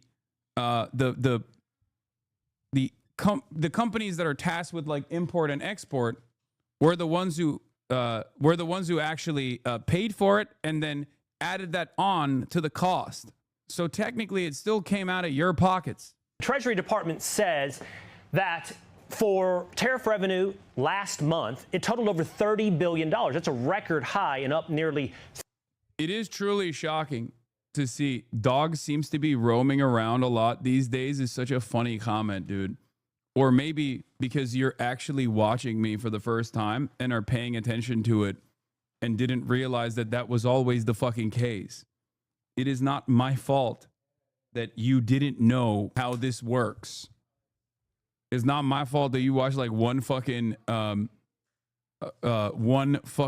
day's worth of like Kaya laying in bed and sleeping for 5 hours and then assume that this is actually an indication that I don't let her roam around. And I actually am torturing her and stopping her from like drinking water or moving her legs or repositioning. Free Carla. Yeah. Sorry, brother. I made up my mind off of a clip compilation I saw on Twitter. And now I'm here at the source, recognizing that maybe those clip compilations were wrong. But instead of realizing that those clip compilations were wrong, I have to make up an alternative. This notion that actually things have changed as a consequence of me yelling. That's the funniest part about it. These guys like presented a narrative that was wrong and then kept fucking celebrating themselves for leaning into this narrative that was wrong, only to then come in here, and be like, oh shit, where's Carla? Where's your dog? Oh, she's not there. Must be because we fucking called you out. It's like, no, because that's just how it always has been. This should be your moment to go. This should be your moment to go, perhaps I was wrong. It's not your moment to go, I was right, and things have changed now. Fiona's here as well. 300% over the same time last year. Overall, customs revenue for fiscal year 2025 also hitting a record high with over $200 billion collected. Now, all that is helping the government see a surplus last month of nearly $200 billion. It's the highest September on record. And President Trump is talking about tariffs. He did so earlier today. I used to watch in amazement at how stupid our country was, how stupid they were. And we're not stupid anymore. If we didn't have tariffs, we would have no national security. Trump has often touted the power of tariffs in many conflicts. Just this week, President Trump brokered a deal in the Middle East. And while the ink is barely dry, the left is taking to streets tomorrow to protest the president. It's a second round of No Kings demonstrations planned across the country. You'll remember those from this summer. So why are they doing this? And just days after President Trump's ceasefire in Gaza. Joining us now to answer that question is one of the organizers of the protest, co-president of Public Citizen, Robert Weissman. Robert, thank you for being with us here today to try to shed some light on what is driving you to the streets tomorrow. And I have seen some of your videos, I've seen some of your speeches at previous rallies. So I ask you pleasantly, without a full stump speech, why? Why are you protesting President Trump? Sir, why are you protesting our big, beautiful president when he's so awesome and everyone can see that he's awesome? This is confusing. What are you doing? Suggesting he wants to be king. Well, I'll pleasantly reply, and it's great to be with you, Will. We're worried about a president who is displaying an authoritarian agenda and carrying it forward. We're worried about a president who's deploying National Guard troops on our streets for no reason. We're worried about a president who's illegally shutting down the Consumer Financial Protection Bureau that protects consumers from financial fraudsters and ripoffs. We're worried about a president who's illegally firing employees and taking advantage of the shutdown to weaken our public health by dismissing people from the Center for Disease Control. And we're worried about a lot more, but I'll take to heart your request not to give you a stump speech and pause right there. Yeah, I'd love to walk through a few of those with you. You see those as the move of an authoritarian government. Let's start with the National Guard. The National Guard has been deployed to several cities to do two things. One, to stop the demonstration against ICE and federal officers looking to enforce our immigration laws, to enforce deportations. Now, deportations is something we've seen from almost every administration. In fact, over 3 million deportations under President Obama. Would you call President Obama's actions authoritarian and that of a king? Well, I think President Obama's deportation policy was disgraceful. But what we're talking about here is the deployment of the National Guard, as you say, against protesters or on fake claims of rising crime, when in fact crime is going down. I think the purpose of the National Guard deployments is to intimidate people from exercising their First Amendment rights. And the governor of Oklahoma agrees. Well, to be clear, and I was being charitable by calling what the National Guard is doing addressing protesters. I imagine you'll be out in the streets tomorrow, and if you remain peaceful, you won't see any of the National Guard. But if you behave the same way they have in Portland, and that is you attack ICE officers or you destroy property, specifically and especially federal property, then you should, and you will see the National Guard. And there will be a positive outlook, perhaps not for you and your freedom, but for the rest of us who see that as a disgrace to civil society. Well, when there is civil unrest, normally the police are called in, and if the police can't handle it in extreme situations, the governor might invoke the National Guard. To take Portland, for example, that's not happening. According to the federal government itself, what was happening in Portland when the president deployed the National Guard was minimal. The National Guard was there based on no protest whatsoever. Robert, the local authorities were clear. If there was any problem, they were ready to handle it. So surely you I agree don't think the that some of National these Guard things is deployed we're to deal seeing- with objective problems. Do you think it's an objective problem when ICE officers are the targets of assassination, for example, in Dallas, Texas? No one should be assassinated. That goes without. Yeah, I don't think he's gonna fucking disagree with that. It's just that has nothing to do with this. Okay? And our movement is a profoundly nonviolent movement. And that's what you're going to see on the streets tomorrow from the with the No Kings protest. And I appreciate that. But there is a problem. There is a problem of violence. I do want to say this. I appreciate you saying that. I appreciate that both. Yeah, I don't think they just.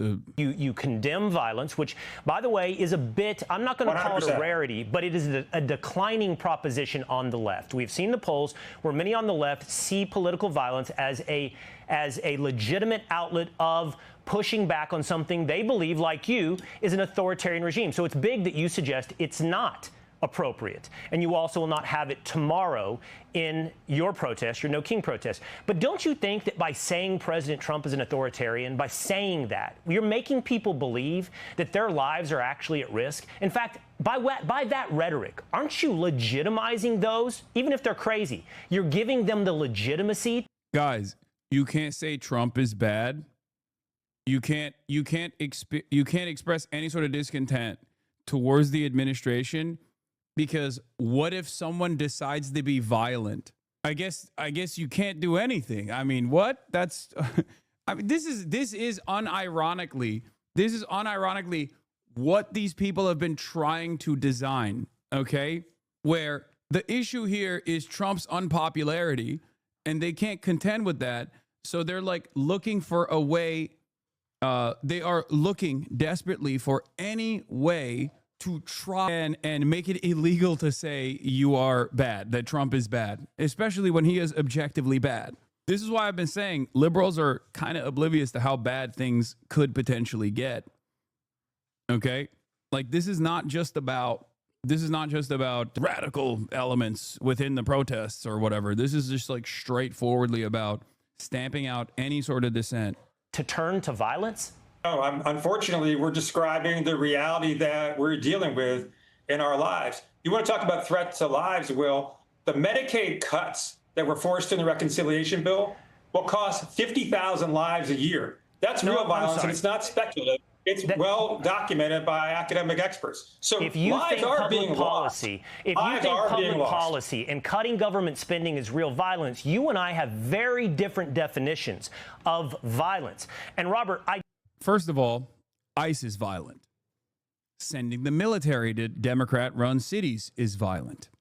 Okay, sicking ICE on your neighbors is violent. But yes, objectively, cutting necessary expenditures for social safety nets that allow people to survive, barely make ends meet, is violent, because the outcome of that is that people don't get health care, for example. When you cut 16 million people's access to Medicaid so that your billionaire friends can keep their fucking fat tax cuts, that is going to have an incredibly violent outcome. 16 million people are not going to be able to pay for their health care. And if they can't pay for their health care, what do you think happens? They die. They die. When they need health care and they can't pay for it, they just say, what are you going to do? I guess I'll fucking die. And many people do, as a matter of fact, 50,000 people a year, according to Kaiser family estimates. So how is that not objectively violent? And it's really funny because these are the same guys on the right that say taxation is violent. Because when it comes to understanding systematic forms of violence, they literally say the IRS is a violent state enterprise. They literally openly say it. They'll be like, oh, taxes? What happens when you don't pay your taxes? Well, the government comes and arrests you. That's what. Because taxes and taxation is enforced by the state's monopoly of violence at the end of the day. Unless it's tariffs, of course. Then it's the best kind of tax, obviously. It's never... No one has ever seen such beautiful taxes in the form of tariffs. That's the most beautiful way. Tariff is the most beautiful word in the English language. I think that you have a real long look in the mirror that's required, that if you continue to call a politician you oppose, that's fine. I don't begrudge you your disagreement. But you continue to call a politician you oppose a would-be king and authoritarian. I don't know if you personally have used the word fascist, but it's not a long lead. That people will listen to you and they will take up violence. You heard me flatly condemn violence. And our movement, it's not just that it's going to be peaceful tomorrow. Nonviolence is a core principle of what we're doing. That said, you easily could have played Mike Johnson and a series of other Republican leaders calling us Antifa, saying, which now, according to Stephen Miller, is equivalent to being a domestic terrorist. So we're actually being called domestic terrorists for protesting on the street peacefully. Yeah, if words are violence, I wonder which words are more violent. When it's a bunch of people saying this administration is doing fucked up things, or if it's when the administration doing the fucked up things turning around and saying, if you express any discontent with me, you're I was going to say fascist, you're a terrorist and we have to violently apprehend you. I wonder if words are violence across the board, I wonder which of these words are more violent. It just makes no sense. It's so stupid. No. Yeah, I mean, Stephen Miller's called you, Robert Weissman, Antifa. The millions and millions of people. Like, words are violence, and that's why when the administration says the military must be deployed against domestic enemies that we have declared domestic threats, domestic terrorists, and that they need to go full force, which I don't know what that means, but I have some ideas on what that could mean. Full force. We're going to peacefully protest as part of No Kings tomorrow. Well, have been labeled domestic terrorists. There is Antifa. If you're worried about, if you're worried about name calling, my friend, exists. Then and look if you're to not the Republican Antifa, Party to see good. where it's coming from. If you're not Antifa, good. I don't know if anybody's called you Antifa, but there is Antifa. And if Antifa is at your rallies tomorrow, I would say you might see. There is no organization in the United States. We're not going to live in Neverland. We're not going to live in Neverland. Yes, there is. Yes, there is. It exists in my heart and in my mind. It exists. I promise. It's real.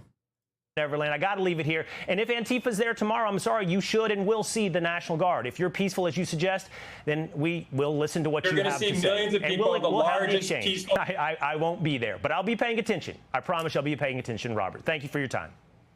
Hey, it's Will Kane. Click here to subscribe. Depending on who you ask, it is the eve of freedom or the eve of terror. Just hours from now, thousands upon thousands will gather in the streets for the nationwide No Kings protests. Organizers say that they're speaking out against Donald Trump and his abuse of power. Republicans are framing it quite differently. We're going to bring together the Marxists, the socialists, the Antifa advocates, the anarchists, and the pro-Hamas wing of the far-left Democrat Party. That is the modern Democratic Party. That's where they've gone. And the Hate America rally is the common theme among all those groups. Now, these protests come at an interesting time.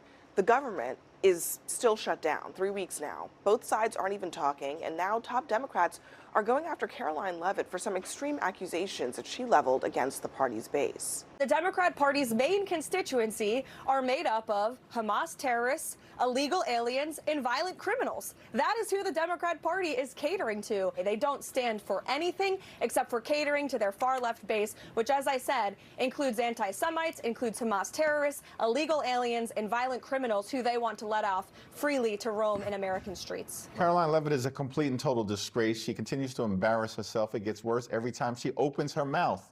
She's lying about something. And of course she's lying about the patriotic Americans who are going to exercise their First Amendment rights to petition the government and express themselves and gather in a peaceful assembly. Now, Ashley, I don't know why Republicans are so exercised about this protest tomorrow compared to the last time that it was happening. But could it be the sense that there is more? By the way, a lot of conversations are currently being had about how words are violence, mostly coming from the Republican Party.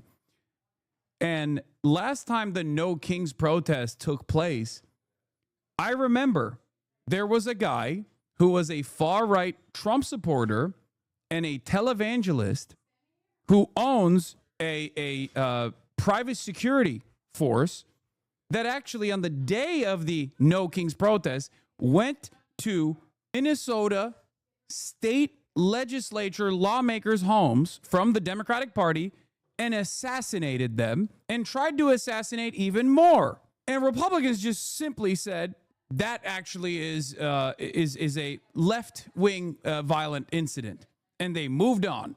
Wait, what? Dude, for legit, the last 10 years, the people who screamed that words are violent have been the leftist trans gang? What? Chatter. I need you to understand something. Words that accompany systemic violence, words that demand systemic violence, are violent. Okay? Like, for example, when you say we need to eradicate trans people, that's something that everyone understands is objectively violent sentiment. Okay? Because trans people exist. They're here whether you like it or not. It's a real thing. It's not an ideology. It's not a difference of opinion that can change. It's just a thing that exists. Okay? And especially at a time when the state is already taking the initiative to do that, to eradicate trans people by making it so that they can't get access to medical care, for example, then yes, that is a demand from the administration to do more of the things that it's doing, as opposed to people saying, stop that. Okay? I'm using the trans issue because you brought, leftist trans gang. Okay? But it is objectively funny that the state, which also controls all of the capacity to do violence, is now saying anyone that criticizes us is actually engaging in the same words or violence rhetoric that you have attributed to the left. Okay? Do you understand? You don't understand anything. You weren't even listening to me. You were your tongue was sticking out, and you were one finger typing back to another person in the chat.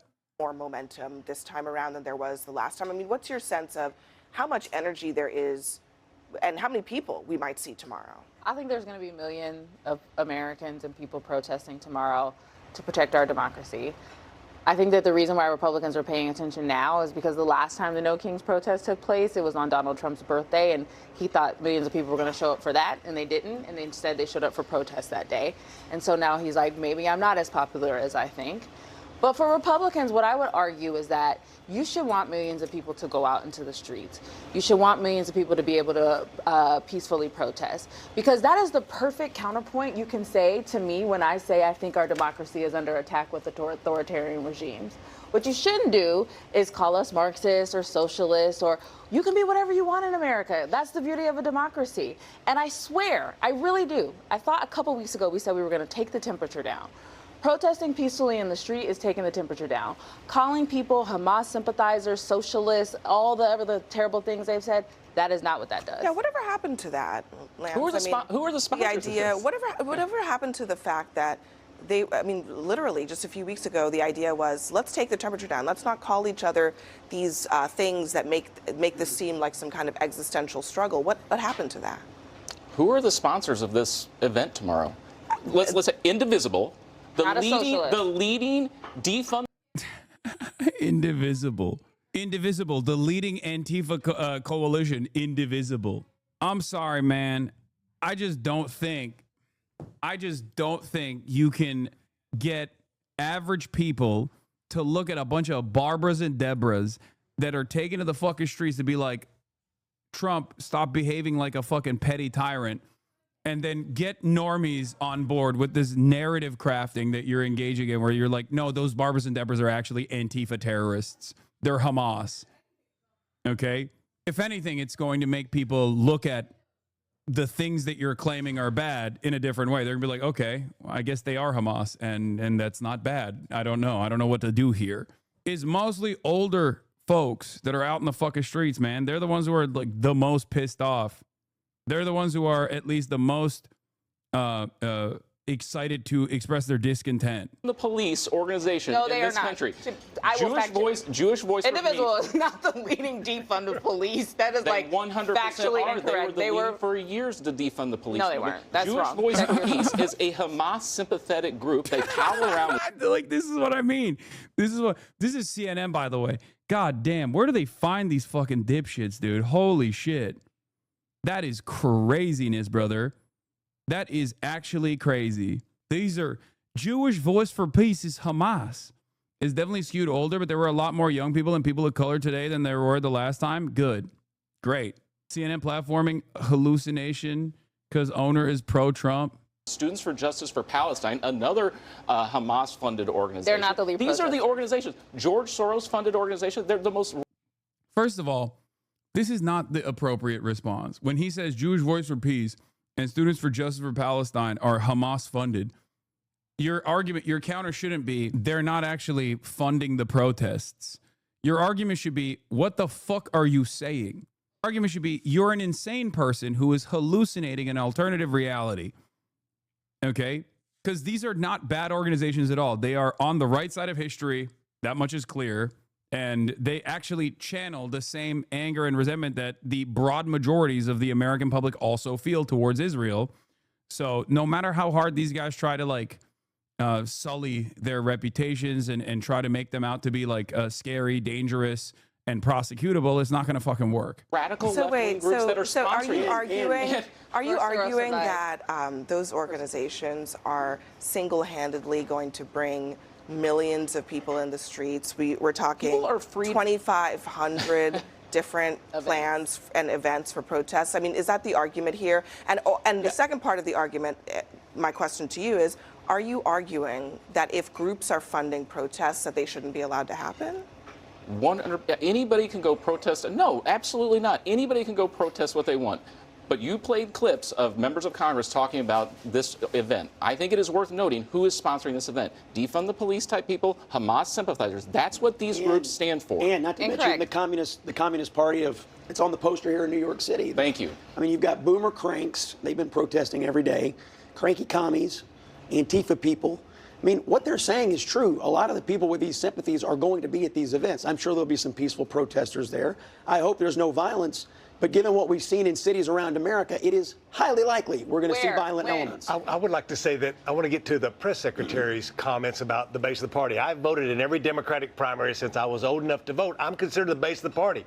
I was a union member. I grew up in a trailer house in East Texas. I went home last weekend, and I took my wife home to East Texas, and I went to a Baptist church where I was saved and baptized. I'm the base of the party. I went to a high school football game where I was an all-state football player. I'm the base of the party. And then I went by the factory that had been shut down because my job was moved overseas. I'm the base of the Democratic Party, not these other folks. Andy Kim, the senator, compared Speaker Johnson's comments about these protests to what was said about the March on Washington of 1963 by George Wallace. He said, segregationist George Wallace said about the March on Washington, I do think the march under the leadership of men who are in the Communist Party and have been is not good for the country. Citizens being used by communists to disrupt and destroy internal peace. That's the comparison that he's making. Well, look, I mean, if Democrats want to embrace having the Communist Party here in New York City sponsor this rally, you know, be my guest, respectfully, and I hear what you're saying, but where is the energy in the Democratic Party? You see energy around protecting illegal populations. You see it every day. Energy around criminals, violent criminals.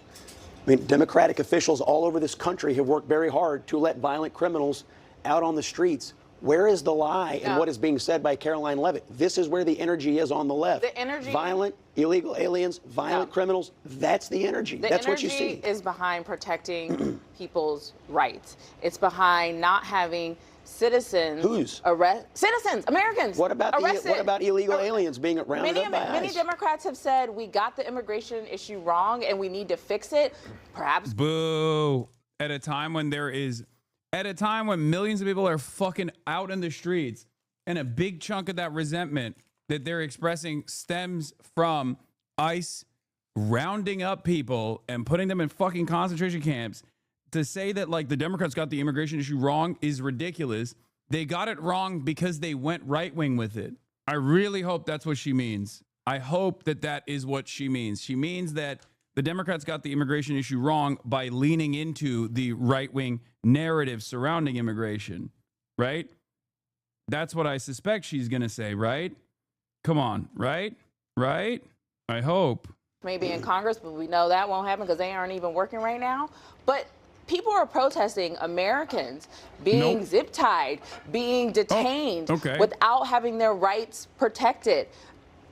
I'm not saying that is not who is that is not the Democratic Party saying that let all illegal people or criminals run free. That is not what the Democratic Party. God, this is inconsistent.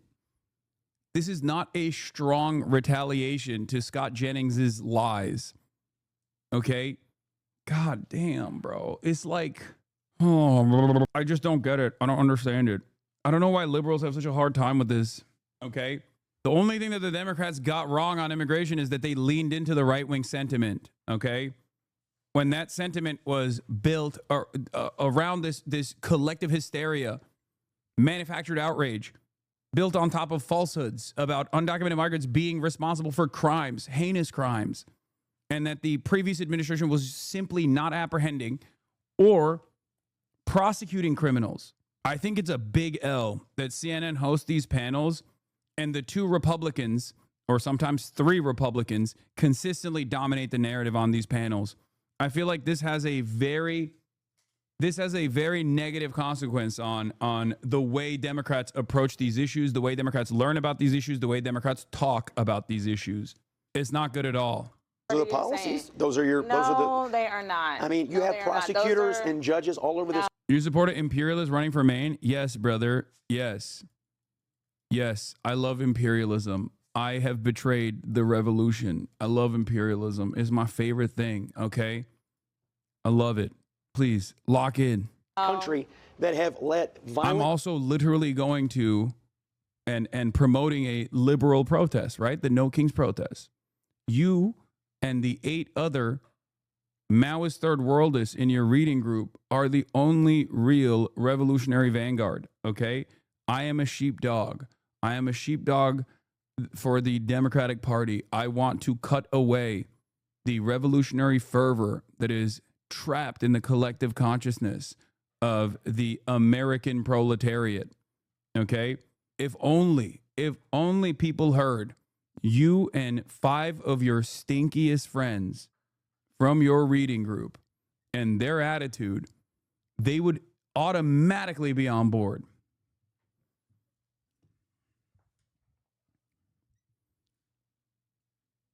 Classic. They're going to clip that law. I don't care. criminal after violent criminal out on the streets. And then what do? They commit other violent crimes in city after city after city. With people exercising their rights to protest. I really want to understand. I mean, there are going to be millions of people probably out on the streets all over the country. And many They're sowing infighting within opposition and also justifying future police military violence on the protest. They want the Debras to be angry about the socialists in their ranks and the actual tyrant. Also, wasn't that bald cowboy motherfucker a Bernie consultant for Latino people? This has worked on Turkish opposition. Democrats cannot allow the admin to marginalize the components of the opposition. Yes, that's Chuck Rocha. He's pretty good. You know, I like him. Many of those people are, you know, your neighbors, perhaps some of your friends. They're regular Americans that have constitutional rights, that have voting rights like everybody else.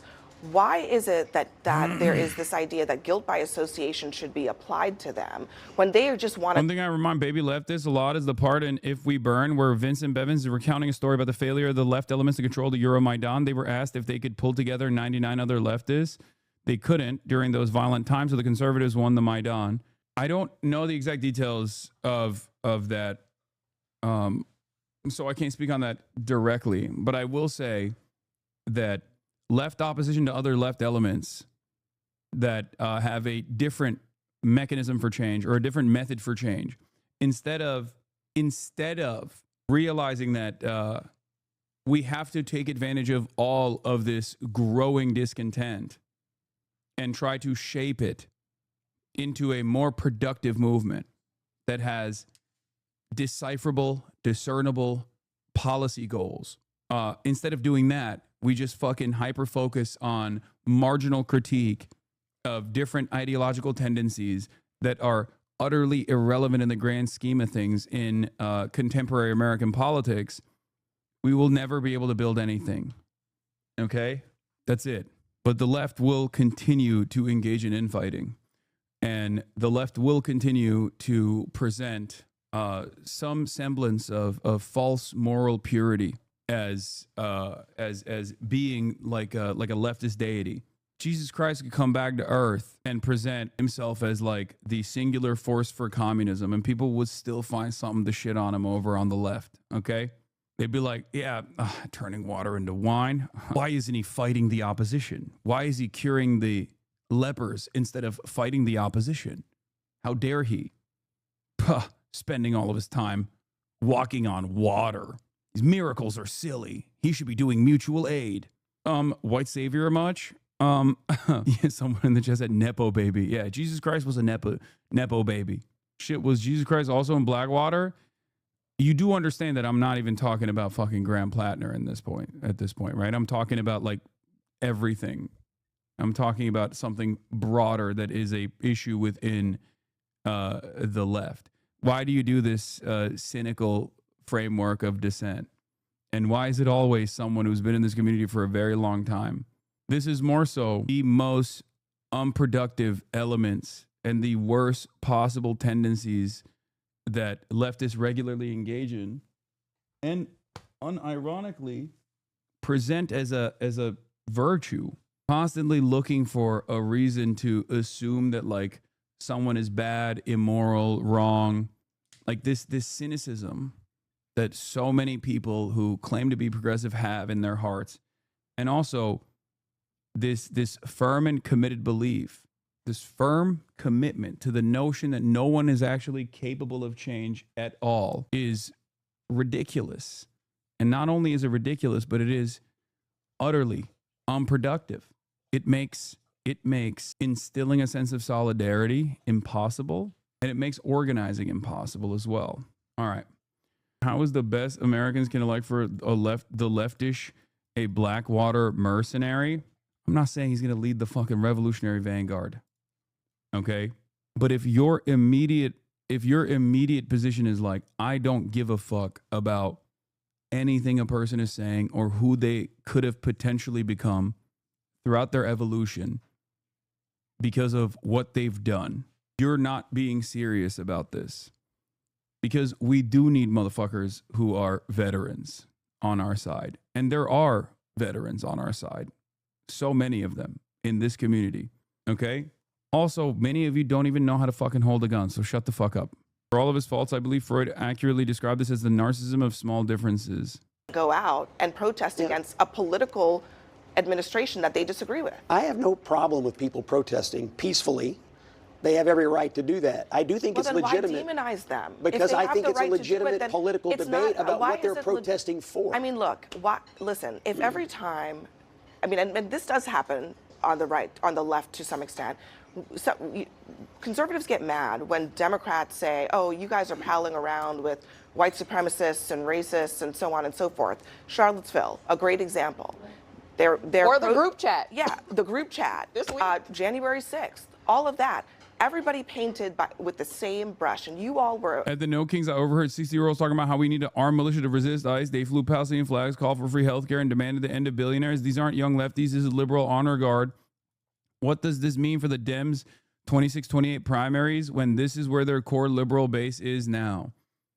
That's an anecdote, but it is reflective of the attitude that we can see on polls about the discontent that the base of support for the Democratic Party has for their politicians, for their elected representatives. This is something that I have noticed, and it's actually been more radical than I even foresaw. Grantifa, Grandpops Against Fascism. I think the average liberal is far more radical than the average establishment Democrat. The average liberal of every age group has become far more radicalized in this last year especially. And I think they have more tolerance for a different alternative to what the Democratic Party is representing than even the left is for some weird reason. We can't have a my way or the highway approach in this situation especially when there's no alternatives. Okay? In the absence of alternatives, you can't be getting outflanked by Grantifa. That's it. Opposed and upset about that. Why are you applying then that same thing in this situation? Again, if they want to protest peacefully, that's perfectly fine. It is perfectly legitimate political debate for Republicans to say, what exactly are they protesting? They are mad that Donald Trump is enforcing federal immigration law. They are mad that he is lawfully exercising the powers of the presidency.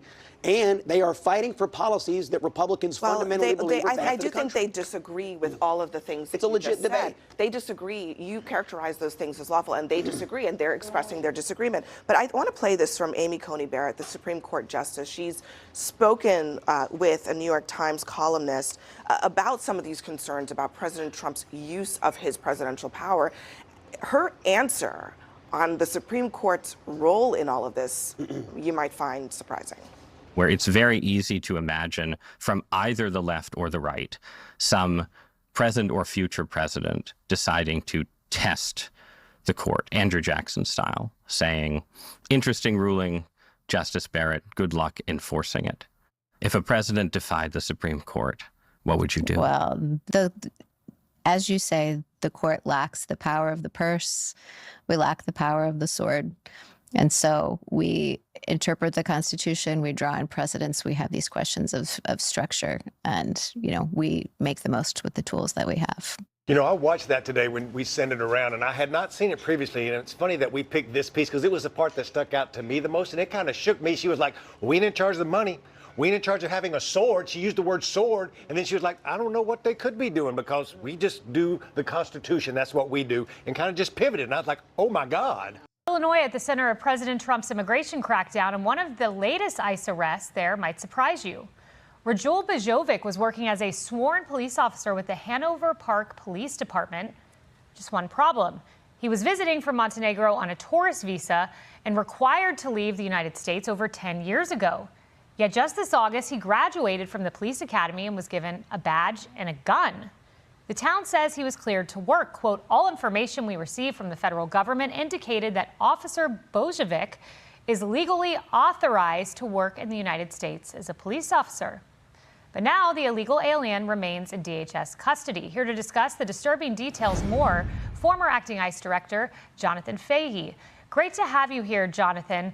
I want to also note that the town said that this individual had a work authorization card issued by the federal government. Not only did he have this card from U.S. Citizenship and Immigration Services, the card was valid and recently renewed, and he also passed a background check. How does this happen?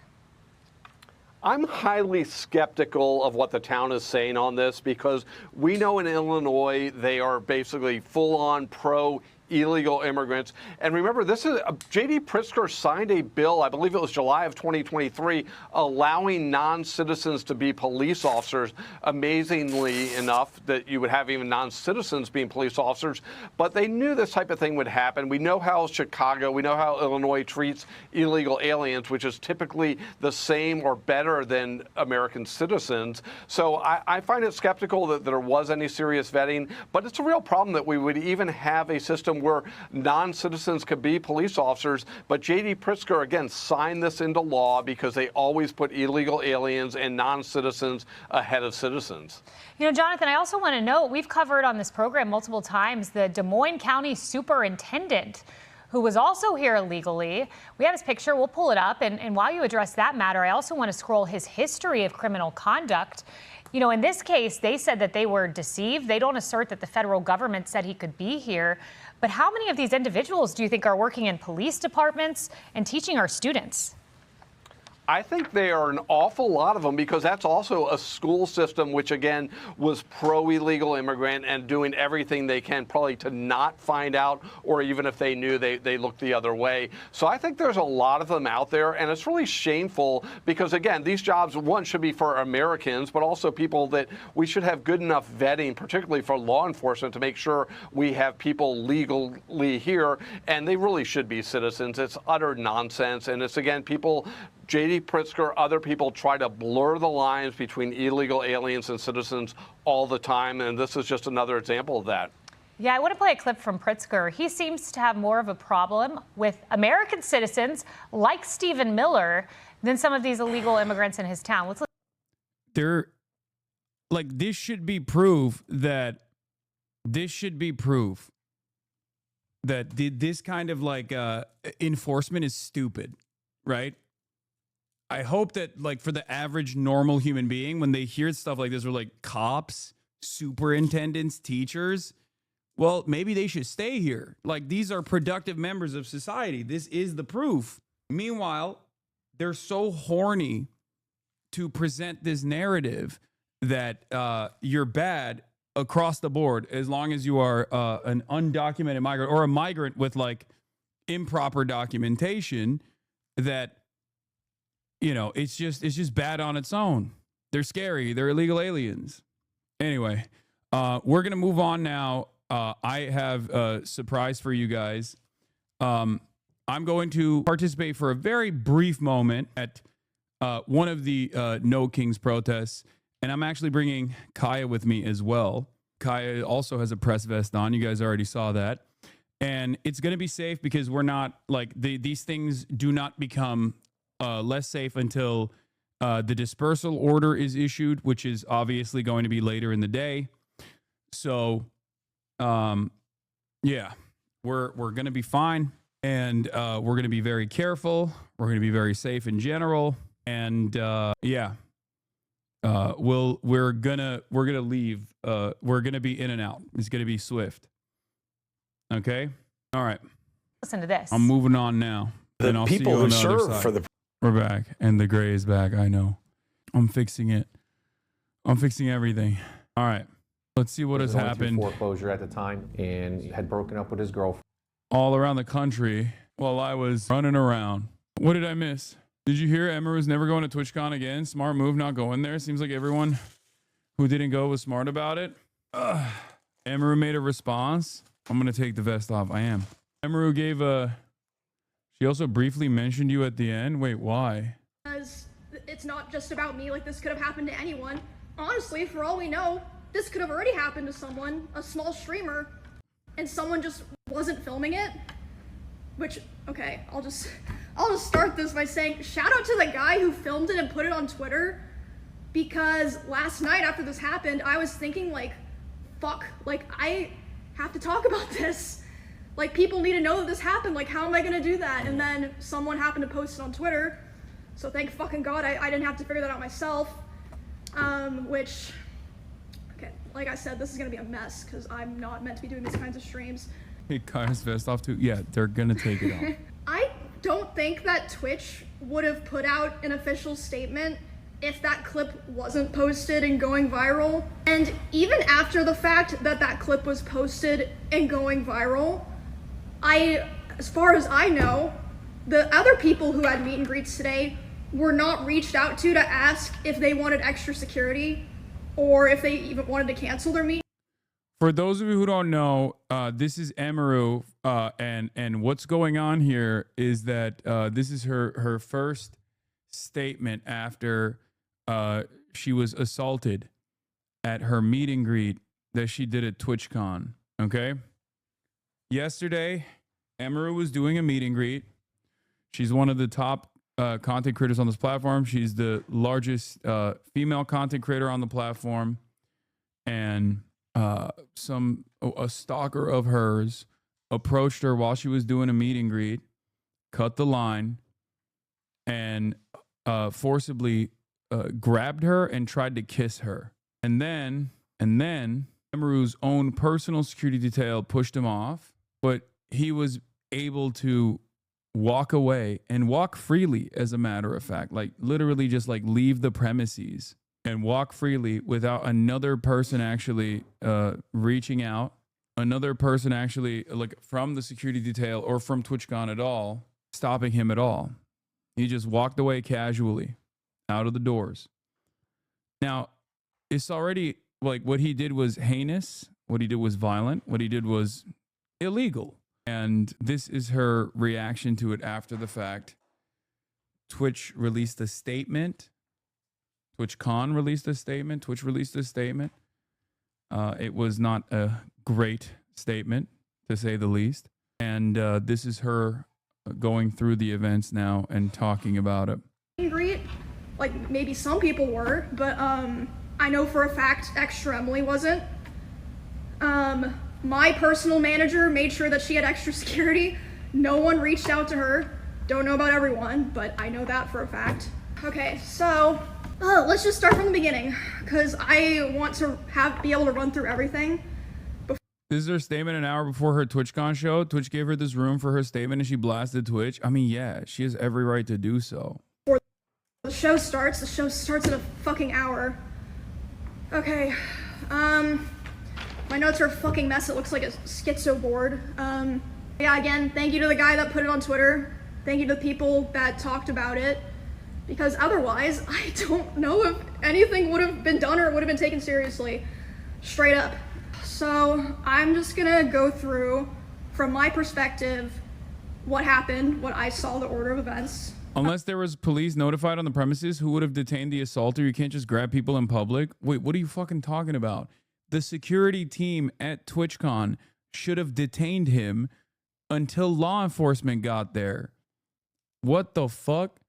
Also, he literally had a fucking pen in his hand, and you can see in the video, what if he had a knife in his hand?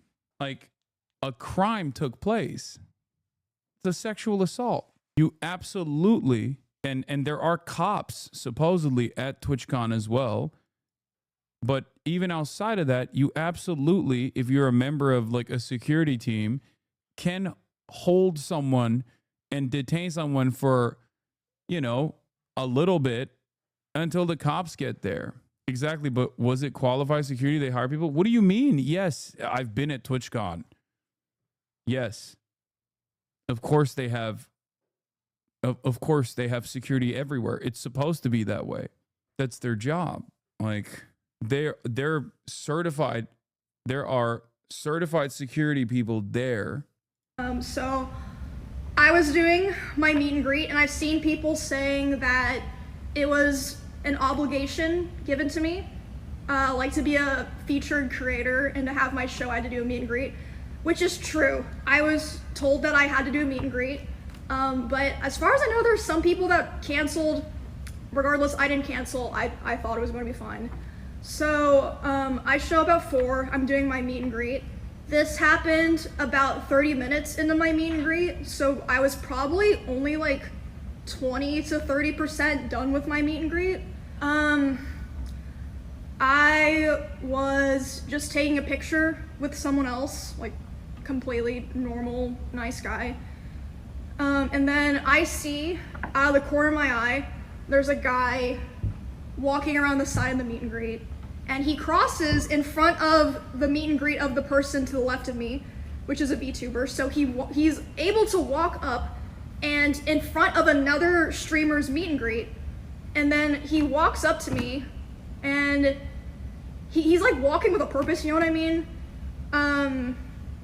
And he grabs me, but I'm like, wait, what the fuck? Like, but in my head, I'm like, it seems like he's supposed to be here, and then he leans in like he's gonna tell me something. So in my head, I'm like, maybe it's like TwitchCon staff like coming to let me know something, cause like sometimes it'll happen where you're at an event and someone will like come up to like let you know something, you know what I mean? But I'm still like freaked out because he grabbed me. That's not normal. And then he grabs my face and he leans in. Former convention director here at Twitch, and the venue dropped the ball. Conventions generally have in-house security, venue security, cops present. The fact that such a large streamer wasn't being cared for is a huge lapse in con security and should be heavily scrutinized. It's real bad. Something always happens at this con. Yes. Something always happens at conventions in general. But like TwitchCon has every single fucking year gotten increasingly crazier and crazier. I feel like there's just like, this is not even like at an after party where streamers are getting rowdy or something like horrible happens. Like, this is the official event of the event. And also as someone who has done many of these meet and greets at all of these TwitchCons that I've headlined, literally, I can assure you that this is the most like locked in security is supposed to be, because the meet and greets can sometimes go south. You know, you are seeing thousands and thousands of fans, and in that interaction, like all it takes is like one fucking weirdo to ruin the entire thing. Yes, Cine got your Twitch hired security guards from TwitchCon France. Nice, they were great. I've had great security at all of these events, for the record, and I'm not saying that to like defend Twitch or anything. I'm just saying I got lucky, it seems, but even in spite of that, something can still happen. But this is a failure on basically every aspect of security. It's a failure across the board, right? Because it's impossible for there to be due diligence for every single nut job, right? You don't know what someone is going to do, but she should have a multiple person security team, especially when she's doing the meet and greet, and then she should have been taken care of. Like, the person should have been apprehended on the spot, and detained until the cops arrived, and she should have been taken care of from that point on. You are a man. Yes, you are aware. Wait, what? What is that? Yeah, I know. I'm saying that despite the fact that I was a man, and I am a man, I had proper security at these events, partially because I get a lot of death threats. But Emiru has a lot of stalkers. She should have even better security than me. That's my point. Like, my point is, she should have even better security that is even more on top of the situation. And lips puckered, tries to kiss me. And I start screaming. You can't hear it in the clip, but I'm fucking screaming my head off. And then my security, Twitch's security, is like nowhere near me, nor to be found. I can see them, but they don't do anything. My security jumps up and shoves the guy away from me and is like, get the fuck out of here. And he's allowed to walk away and leave. Also, yeah, a man can be assaulted too, but that's so not then the point. after this point, I did not see a lot of what happened here. This is just based off what people in the line told me. My friend Bonnie, who was there, told me, and Melissa, When you my say manager, she should have, you mean Twitch should have given her? Wait, did I say she should have? No, there's nothing she could have done differently. Okay, yeah, I mean Twitch. Like, Twitch should have given her. Did I even say she should have? I said Twitch. I don't think I said she should have. Anyway, it doesn't matter. Yes, I obviously mean Twitch. Twitch should have done a lot better and a lot more in terms of making sure that she was safe. You said in terms of she deserves? Oh, yeah. me. So the woman who moved me away from the meet and greet was my personal manager. That was not Twitch staff. Oh yeah, you said she should have had, as in Twitch should have given her. Okay, why are people being so fucking crazy, man? Yes, I said she should have had extra security, as in Twitch should have given her extra security. Jesus Christ. No one in Twitch staff came up to me to like see what was going on. My manager and Bonnie moved me to the back, and they're like hugging me and being like, do you want to finish your meet and greet, basically. And I was back there for like a minute, and I was like, you know what, like I want to finish it. That's like, crazy. That also is you know. That's also extra crazy that like she got fucking violently assaulted on the meet and greet line and took a couple seconds to herself and then went back out there is They're wild. just nice, normal people. And I go back out there, and still there's no one from Twitch there. And the poor guy that I was taking the picture with originally, he's like fucking mortified, and he's like, what the fuck just happened? And again, no one from Twitch there. I say to this guy, I'm like, I'm sorry you had to see that. And he's like, no, like, I'm so sorry that happened to you. Why am I having to tell the TwitchCon attendees and my fans, sorry you had to see that, and not like someone from Twitch or Twitch security? Anyway, so I didn't see this. This is just what my friend and my manager were telling me. The Twitch security like kind of like got together after that, and we were like, wait, what happened? Oh, I didn't even see what happened, haha, and just like started talking about something else. So it's like, okay, and then that's the events of what happened, just to like line all that up. But I didn't talk at all about the aftermath of all of this at all, and I don't think anyone knows this, save for like maybe some streamers that I'm friends with that came to spend time with me or that I talked to last night. Whew, okay.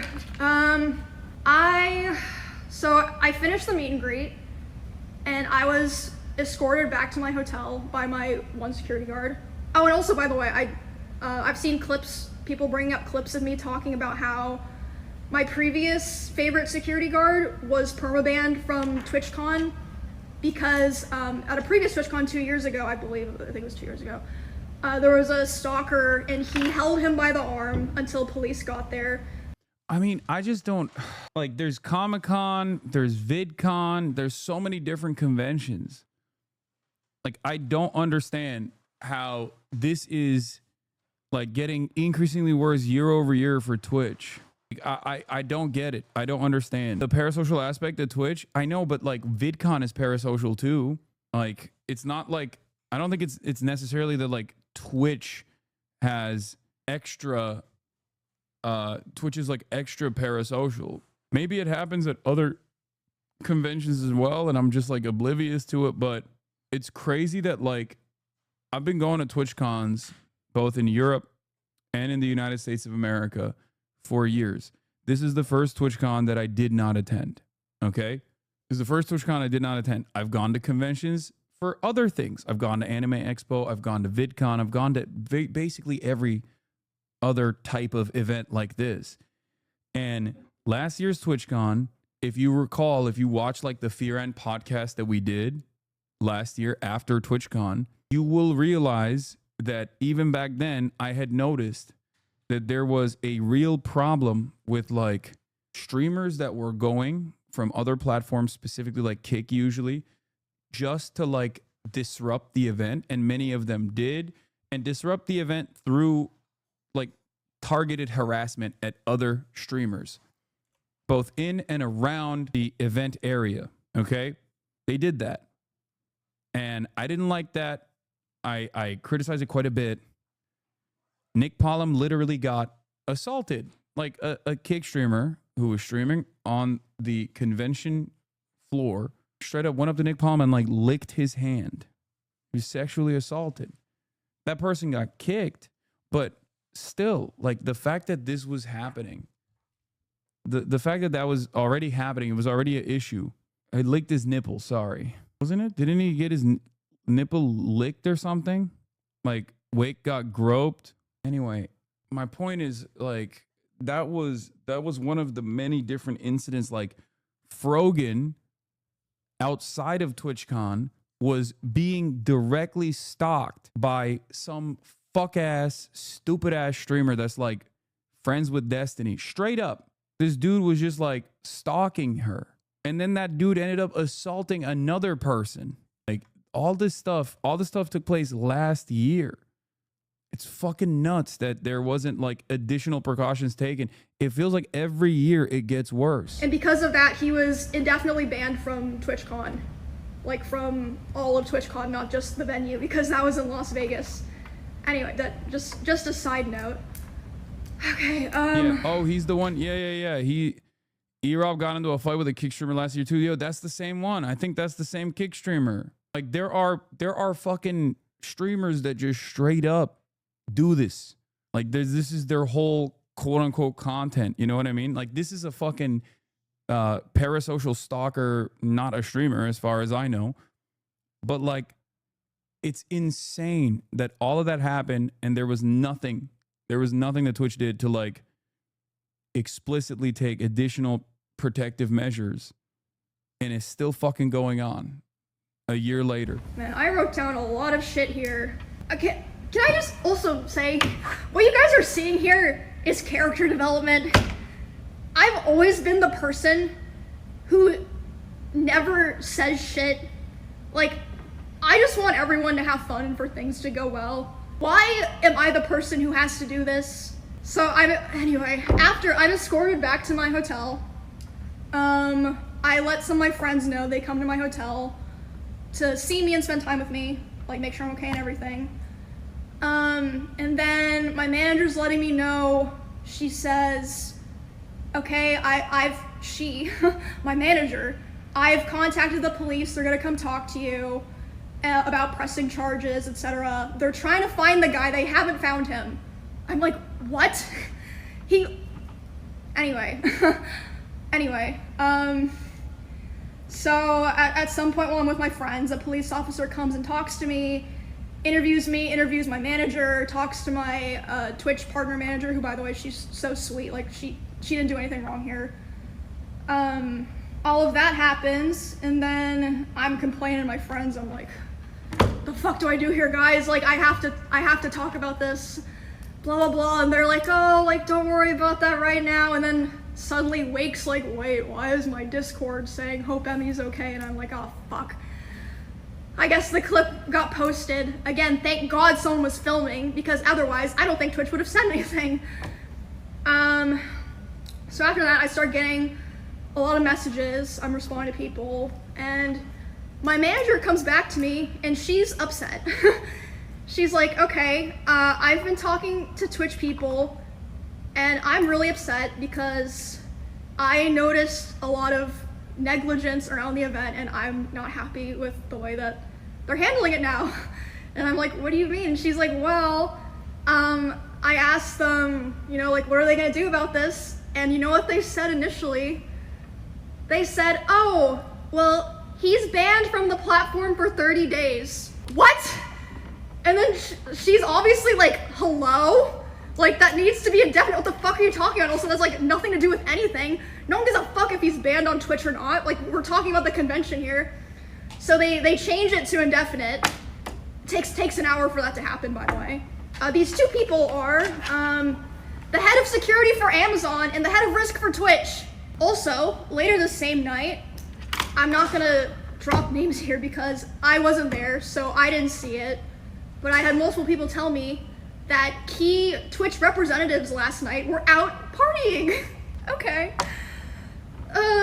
Also another detail, sorry, my lines are all crazy here. My Twitch didn't approach my manager to talk to their head of security. It took them 2 hours to approach her to talk about what happened. And by then she had already talked to police and called a lawyer on her own, my manager, Melissa. And they showed her a photo of the guy that I believe a fan took, by the way. A fan took a photo of him, not one of their security guards. Brother, that is fucking insane. I mean, the 30-day immediate suspension, like what are 30 days for sexual assault? What are we doing? If he kills someone, what do they get? Like, you know, six months max? Jesus Christ, dude. Yeah, Chatter's got 30 days in this community on a platform-wide ban for typing out the word cracker. I mean, but once again, it doesn't even fucking matter. It doesn't even fucking matter. The Twitch ban doesn't matter. I don't think anybody would even be talking about the Twitch ban if Twitch didn't come out and start with, we're banning him from the platform and the convention. Like, it should have been, we detained him immediately and we released him to law enforcement so he goes to prison. And you know, I am not like Mr. Crime and Punishment, okay? But that's crazy. Like that's just a straightforward crime. What needs to happen for Twitch to be like, all right, well, I guess we gotta hold on to this one, you know? They're like, oh yeah, here's his photo. We're like gonna find him. He still had his badge and his wristband and everything, the guy. So yeah, I really feel like a lot of this process wouldn't have happened if it weren't for my manager advocating for me so hard. Which again, here, I'll get to that later. I'll keep going here. So they also showed my manager some security footage of the area, and the guy was able, he was waiting for there to be a gap in security, and there was. He was able to walk through the side, not through like the 2 lanes of meet and greet people who had signed up and been like background checked for my meet and greet. So he was able to just walk through because there just wasn't like consistent security there. Oh my gosh. And then, so yeah, that's basically my day yesterday. And then today, this morning, I was told that Amazon flew in their global head of something to redesign the whole process and security of the con for the rest of the convention. Why wasn't there someone like that here already? Or like they didn't do that beforehand? Like, hello? I'm sorry. So yeah, I guess they know that they fucked up really bad if they're flying in their Amazon's global head. And also, I want to make it clear so that people understand this.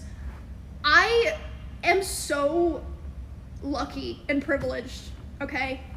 Do you know how much I spent on security to be able to come to this event in the first place?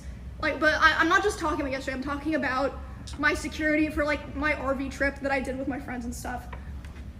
I spent over $10,000. Some people who stream on Twitch don't even make $10,000 in a year. What the fuck are they supposed to do? Like, if you watch the clip, the security guard who pushes the guy away is my security. The woman who pulls me to the back, my manager. If you're a small streamer and you don't have those resources, or someone in your line's not filming, what the fuck do you do? Also, Emiru's not a small streamer.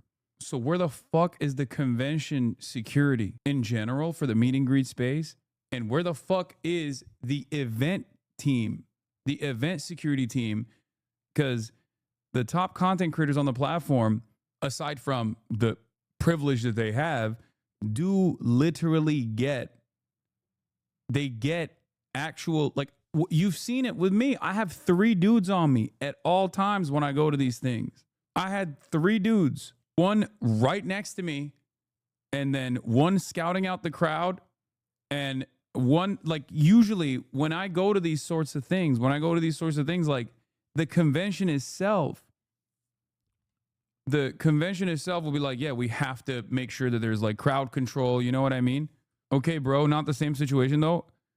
I don't know if you know who I am, but I have been in this exact same situation. I've done the meet and greets at TwitchCon. She should have had Twitch security teams on her at all times. How the fuck are there top content creators on the platform that do not have security teams on them at all times? I've done DreamCon, and at DreamCon I had an event security team on me at all times. That makes no sense. I cannot believe it, dude. Especially after a bunch of top female content creators literally said, we are concerned about going to Twitch this year, like going to TwitchCon this year. Like, and then they said that they were going to take extra precautionary measures. I don't understand how this happened. I mean, I'm not there this year. I didn't go, ironically enough, for different security concerns. But like, I cannot believe it, dude. I cannot fucking believe it. No one would have known. Like, it's actually fucking insane. Like, I'm genuinely angry. Like, I am not an angry person. Like, it's just ridiculous. And like, honestly, I genuinely think there have been other people who have been sexually assaulted, groped, like, who fucking knows, worse, at these conventions, and just nobody knows. Because like I said, they didn't post any kind of announcement, weren't letting other streamers with similar events as me, similar meet and greets know. Yeah, until that's insane too. There was like a viral clip. Like that also is ridiculous. Like as soon as that shit happens, you're supposed to lock it down. That's also crazy. You have to have an abundance of caution. Once that happens, you have to have an abundance of caution. It should never happen, but especially after it happens once, like what are you trying to do? Like you want to do a fucking three-peat? Like what are we doing? Where they're just like, hey, I mean, you know, lightning never strikes twice, boys. It's fine. We'll be good. It's so crazy because like even on the PR aspect, I know big companies only care about their PR. I get it. Okay. But like even on the PR aspect, look at the PR now. It's fucking devastating. You know what I mean? You're losing so much more goodwill in the process. This is something that I describe all the time about the way that companies operate. When they're so profit focused in the short term, they end up having way worse long-term consequences on profit margins across the board when they're corner cutting because of incidents such as this one. If you're Boeing, for example, and you cut corners on the production side, the moment that your fucking doors start flying off your airplanes because you're not making sure that you have the same exact process, you're gonna fucking, your stock price is gonna take a nosedive. So it doesn't even make sense from a profitability aspect. It's just so frustrating. And by the way, they can't even mention my name in it. Thank you guys. Thank you. And okay, hold on. Let me pull up what they wrote because that was another thing that was crazy to wake up to. All right, let me read this. The safety and security of all those attending TwitchCon is our highest priority. The behavior displayed by the individual involved in the incident yesterday involving a high-profile streamer was completely unacceptable and deeply unsettling. In line with existing TwitchCon security protocols, law enforcement event security were on site. That's a lie. That's literally a lie. And responded to the incident. We immediately blocked this individual from returning to the TwitchCon premises, and they're banned indefinitely from Twitch, both online and in-person events. Okay, like, no one cares about online. We are coordinating with the impacted creators team, that's true, and per our standard protocols, continue to cooperate with any law enforcement investigations. We've increased security at the meet and greet attendee check-in point, and we'll have additional security personnel surrounding participating streamers. If you've RSVP'd for a meet and greet, please note that we're unable to accommodate +1s for the remainder of the event. You know why they said that? They only thought about that because of Melissa, my manager. She said, were you vetting people coming through the line? They said, oh yeah, everyone had to sign up and they get background checks, but they're allowed to bring a +1. Well, are there +1s background checked? No. Melissa was like, Insanity. Okay guys, Twitch has a zero tolerance for harassment or acts that inhibit the safety and security of our community. I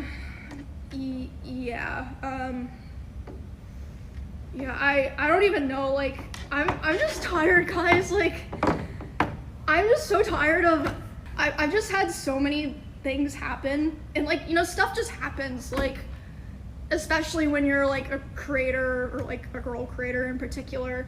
But I just feel like I've been failed so many times or lied to so many times. And I'm always like, you know, it's okay, we'll figure it out. Should have figured it out already. You should have fucking figured it out already. Oh my god. So yeah, that's basically, unless I'm forgetting something, a rundown of everything. But yeah, it's fucking insane. And I mean, I'm not usually the type of person to talk about this stuff, but it's like, well, did I lie about anything? No. Like, what are you're gonna be mad at me for telling like the things that y'all did wrong? And like, okay, so another thought that I had was like, maybe like the reason Twitch said in their thing, like, oh, security immediately got the guy. Maybe like, you know, they hired like shitty security and they like lied to them so they wouldn't like, you know, lose their job or not get paid. Maybe if you guys had like, you know, actual cameras and like good comms, no one would be able to lie or have to lie. Like, why? Right. Why is it better to, or like easier to find out something happened in fucking Among Us than at TwitchCon? Hello, fucking insane. But yeah, I just want to tell you guys all that. This is character development. I'm fucking sick of it. I'm so sick of it. Like this was just the final straw for me. Oh my goodness. Emiru is not the type of person that would make a statement like this, by the way. Like, this is not like her at all, I feel like. But yeah, I have been, okay, something else. Sorry, I just keep remembering shit. It's gonna be like this for the rest of the stream. I saw a thing that said I was in their like top 5 or top 10 most followed streamers attending this event. Again, if that happened to me, what the fuck is happening to small creators that we don't even hear about because no one's filming them? Like, they tweet it and like Twitch doesn't feel the need to follow up with them or publicly. It's just, yeah, I think I covered everything, and I've been a streamer on Twitch for 10 years. I attended the very first or maybe the second TwitchCon ever in 2016, 2015. And yeah, like I understand back then it was different, but I feel like I know they say there's security upgrades, but it really feels like there's not. Like another thing that happened, I forgot to mention. So the way that the meet and greet worked is like people line up, they come through, they take a picture, then they're supposed to walk through the back and leave. There were people walking through the back trying to come up to my booth, or like, I mean, not all of them were like malicious intent, obviously. Like some people would leave and be like, oh shit, my picture is bad, I'm gonna go back and ask for another one. And my manager had to be the one to tell them like, oh no, you can't, like keep moving. And there was even like, I think it was fucking Neon, was able to walk through the back of my meet and greet. It was like, oh hey, like, can I come say hi? And it's like, what the fuck? Like, oh my god, it was just horrible. Like, there was no thought put into it at all. And yeah, I was like, man, it's just fucking naked and afraid out here. Like, thank God I have my manager and my security and my friends. But, like, I just feel so bad for, you know, Twitch creators who wouldn't be able to be in that position. Are you okay, though? This is gonna sound fucked up, honestly. I'm so desensitized to stuff like that, that when it happens, Yeah, this is what I was talking about. I'm telling you right now, from my own personal experience and what I know from all of my friends, what you are hearing and what you are seeing is the fucking tip of the iceberg. Especially women on this platform, dude. Especially women. This is not, like, when I used to say this back in the day, people would be like, oh, you're just trying to be woke, or you're being a white knight. It's not even a question.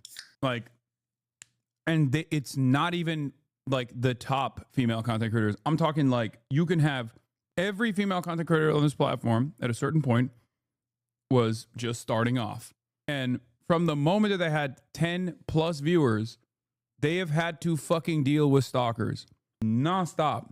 And it's not even just like the stalking that they have to endure. There are literally entire online communities that are designed around this kind of behavior.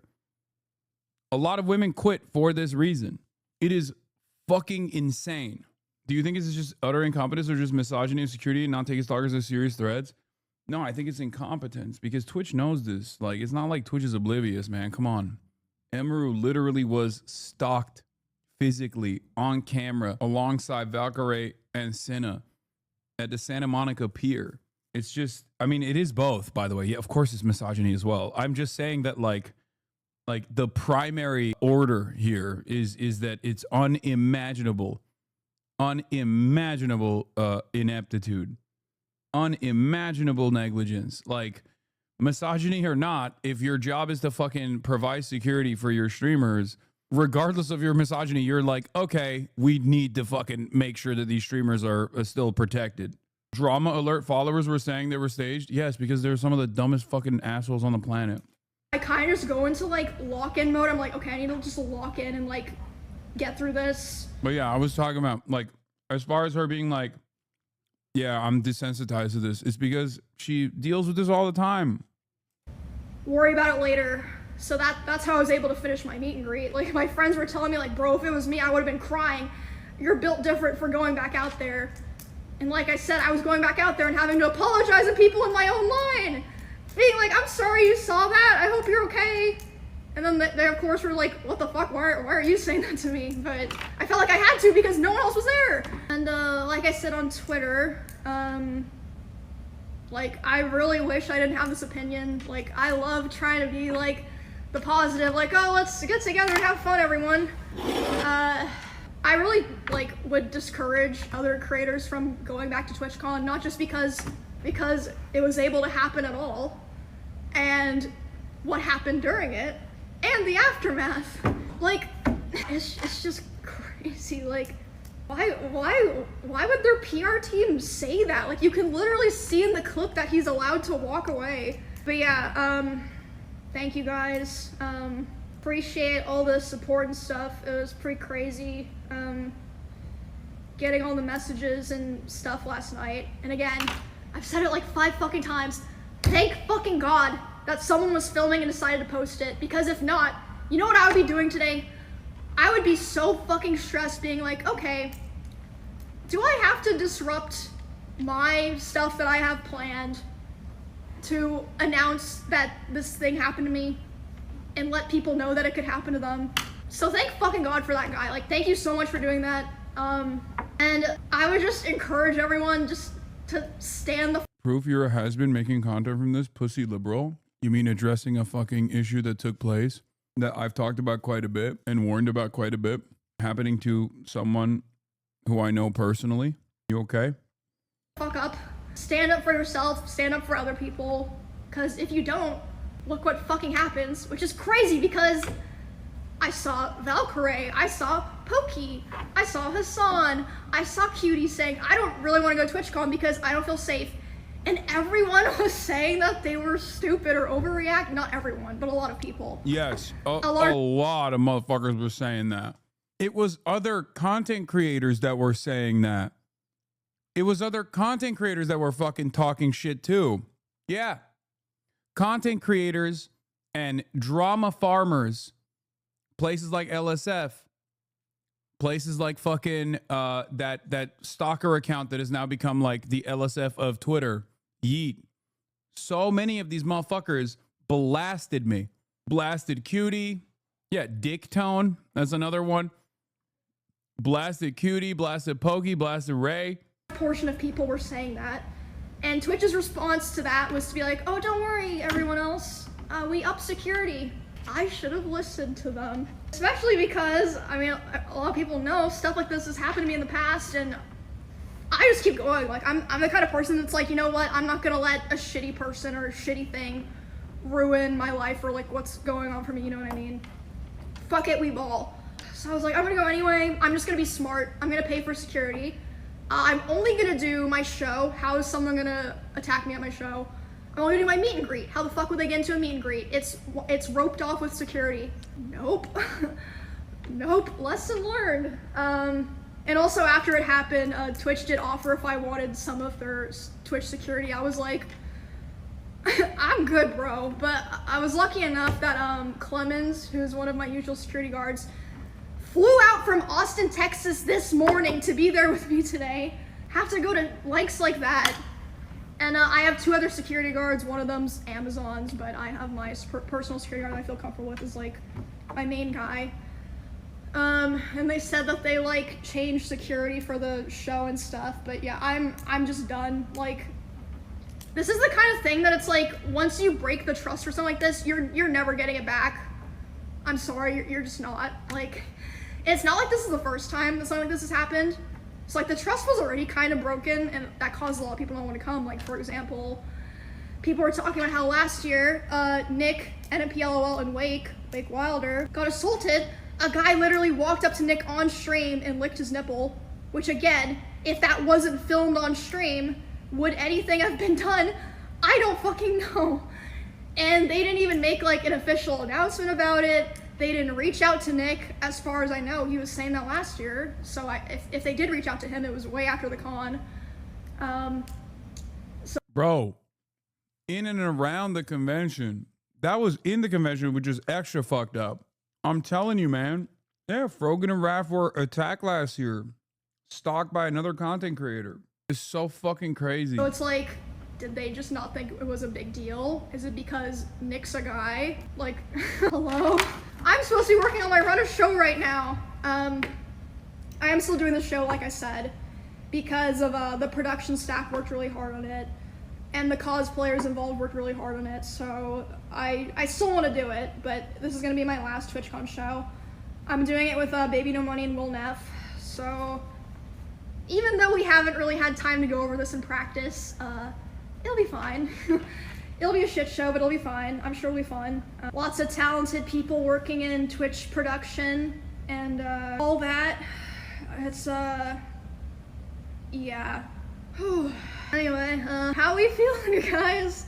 Yeah, I'm flying home tomorrow, and my security guard's gonna be accompanying me to fly home, but it's just sad. The world that we live in now, like, to me, I don't even think of myself as, like, someone that needs to be protected or like someone important, but it's like, you know, I was talking about how like I wanted to buy a new hamster recently. I was thinking about how if I want to do that on stream, I'd have to hire security to go buy a fucking hamster. And like I said, I spent over $10,000 alone just to come to TwitchCon for security. I've probably spent close to 6 figures total going to cons and stuff on security. And again, it's not like this only happens to people of my size. This happens to girls or guys with 50 viewers. What the fuck are they supposed to do? Yeah. They can't afford that.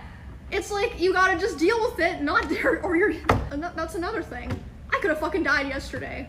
But yeah, obviously, I'm gonna be making my own personal changes going forward. I already have, like, for years, but I'm just really hurt and disappointed by how everything was set up by Twitch and like how it was handled after. Like honestly, that was upsetting me more and making me more angry last night than everything else. Like, it's like, okay, you know, any person can be walking on the street and get assaulted. Like, yeah, it's fucking horrible. It's fucking horrible. I think I mean, this is kind of lame to admit, but I think one of the saddest aspects of this is that I used to fucking look forward to TwitchCon. I was so stoked to go to TwitchCon. It was awesome. You get to meet the fans. You get to see all the people that are a part of your community. You get to see all of these content creators come from all around the world once a year that you normally don't get to see. And there was a real sense of community there. And it was exciting. People used to look forward to it. The big thing in Twitch culture was content creators who normally never collab in person meeting one another for the first time ever. And back then, LSF wasn't shit either. It wasn't great, but it wasn't this bad. So like those were all the big moments, and people would go to LSF and people would like look at the fucking, you know, the clips of like some of the top content creators meeting each other for the first time ever. It was like a massive deal. Collaborations used to happen all the time too. And you know, for the record, I mean, it says volumes that you felt safe going to No King's protest, but not TwitchCon. I didn't refuse to go to TwitchCon publicly just for my own safety. Let's be real. I don't give a shit about that. I did not go to TwitchCon because I cared about other people's safety. That's why I made a public statement. The point is, and plus, yeah, I mean, I felt safe enough that I brought Kaya, but it just fucking sucks because it used to be this awesome event, man. it used to be this awesome event, and there was like this shared purpose, a sense of community, and I feel like year after year, it's lost its energy, its vibes. Like your friends can't even talk about you without your weirdo stalkers sending them hate, like they defo would harass them IRL too. Yeah, I mean, there's that too. Yeah, for sure. I do feel like every year it's just gotten worse and worse. I don't know. And it's not just TwitchCon either. I feel like it's just the environment on Twitch is worse too. There are some who keep that energy of collaboration alive, but even then it's like somewhat cliquey. I mean, you got FaZe, you got AMP, but they just kind of keep things within their own groups. I mean, I guess like with FaZe, they like have actually expanded a little bit. They've expanded their reach a little bit, so that's cool. Taylor Lorenz also interviewed Dan Clancy and asked him about this. But why do I have to worry about that happening at the convention for the place that I work? I don't know if I'm just talking in circles now, but I don't know, guys. Y'all seem like fit for the show. Bonnie helped me put it together, and I've got the heels. Show's in fucking 28 minutes. Fuck me. I'm sure it'll be fine. I'm just gonna try to have fun. Try to let the cosplayers and people that came to participate in it shine. And then I'm going home. Yes, sir. Yes, sir. Trying to remember if I forgot to touch anything else. I think that's pretty much it. I mean, mad respect for glowing through with the meet and greet even after that took place, and then also continuing to do this like big event. Ron had the most reasonable reaction to this, in my opinion. What is this? Died in, bro. That's fucking insane, man. Where? Who got assaulted? That's fucking insane. What is security doing, bro? Guy just walked up on her. I'll kill that guy. My bare fucking fists. What the fuck is What's his face look like? No face. Send me a screenshot of his face. I'll get him killed right now. I'm not kidding. What is wrong with you? Send me a picture of him. I don't have a picture of his face, bro. Give me a picture of his face. I'm gonna get his Ron was hammered in this clip. That's a real Cherry Hill shooter. That's right. Will Neff is an insane hype man. Of course he is. We wanted to give a huge shout out to the cosplay community, all the people who came out here, all the people who worked really hard on cosplays and making beautiful things for other people to see. Thank you guys so much, and I hope you guys like the show today. We have a lot of really fun stuff planned, don't we? And make some noise for Emmy right fucking now. Let's go. Give me the ovation. Get up, everybody up. Stand the fuck up right now. What are they wearing? Stop, I'm gonna cry. I'm gonna cry.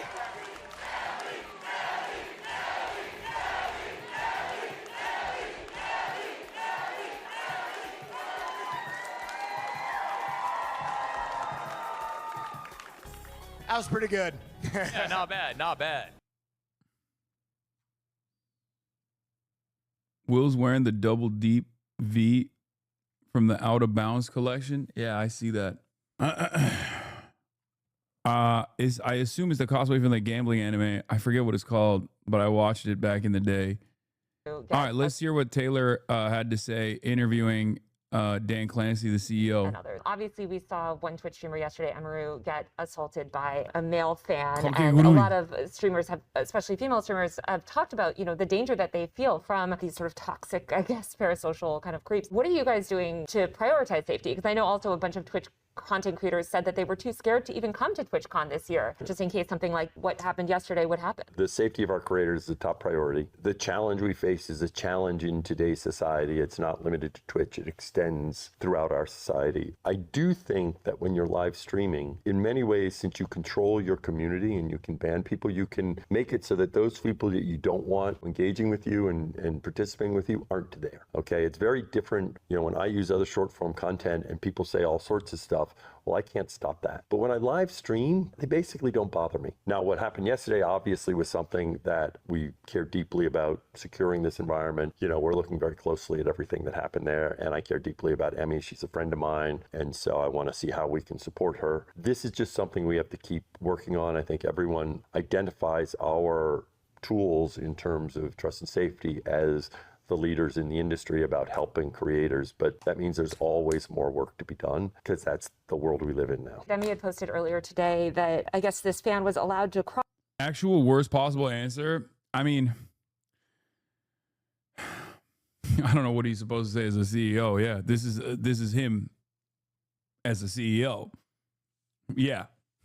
I've never in my life met a CEO that's been like, well, you know, guys, we're really fucked up and we're dog shit. You know what I mean? We really cut corners on security this year. Okay, what are you gonna do?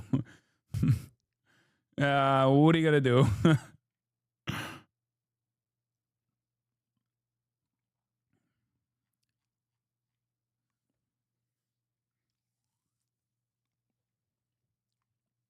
Multiple barriers at TwitchCon. Why should streamers trust Twitch to keep them safe at TwitchCon? Because I feel like simultaneously this has That's what he should have said, honestly. He should have been like, guys, I don't know what happened. Okay?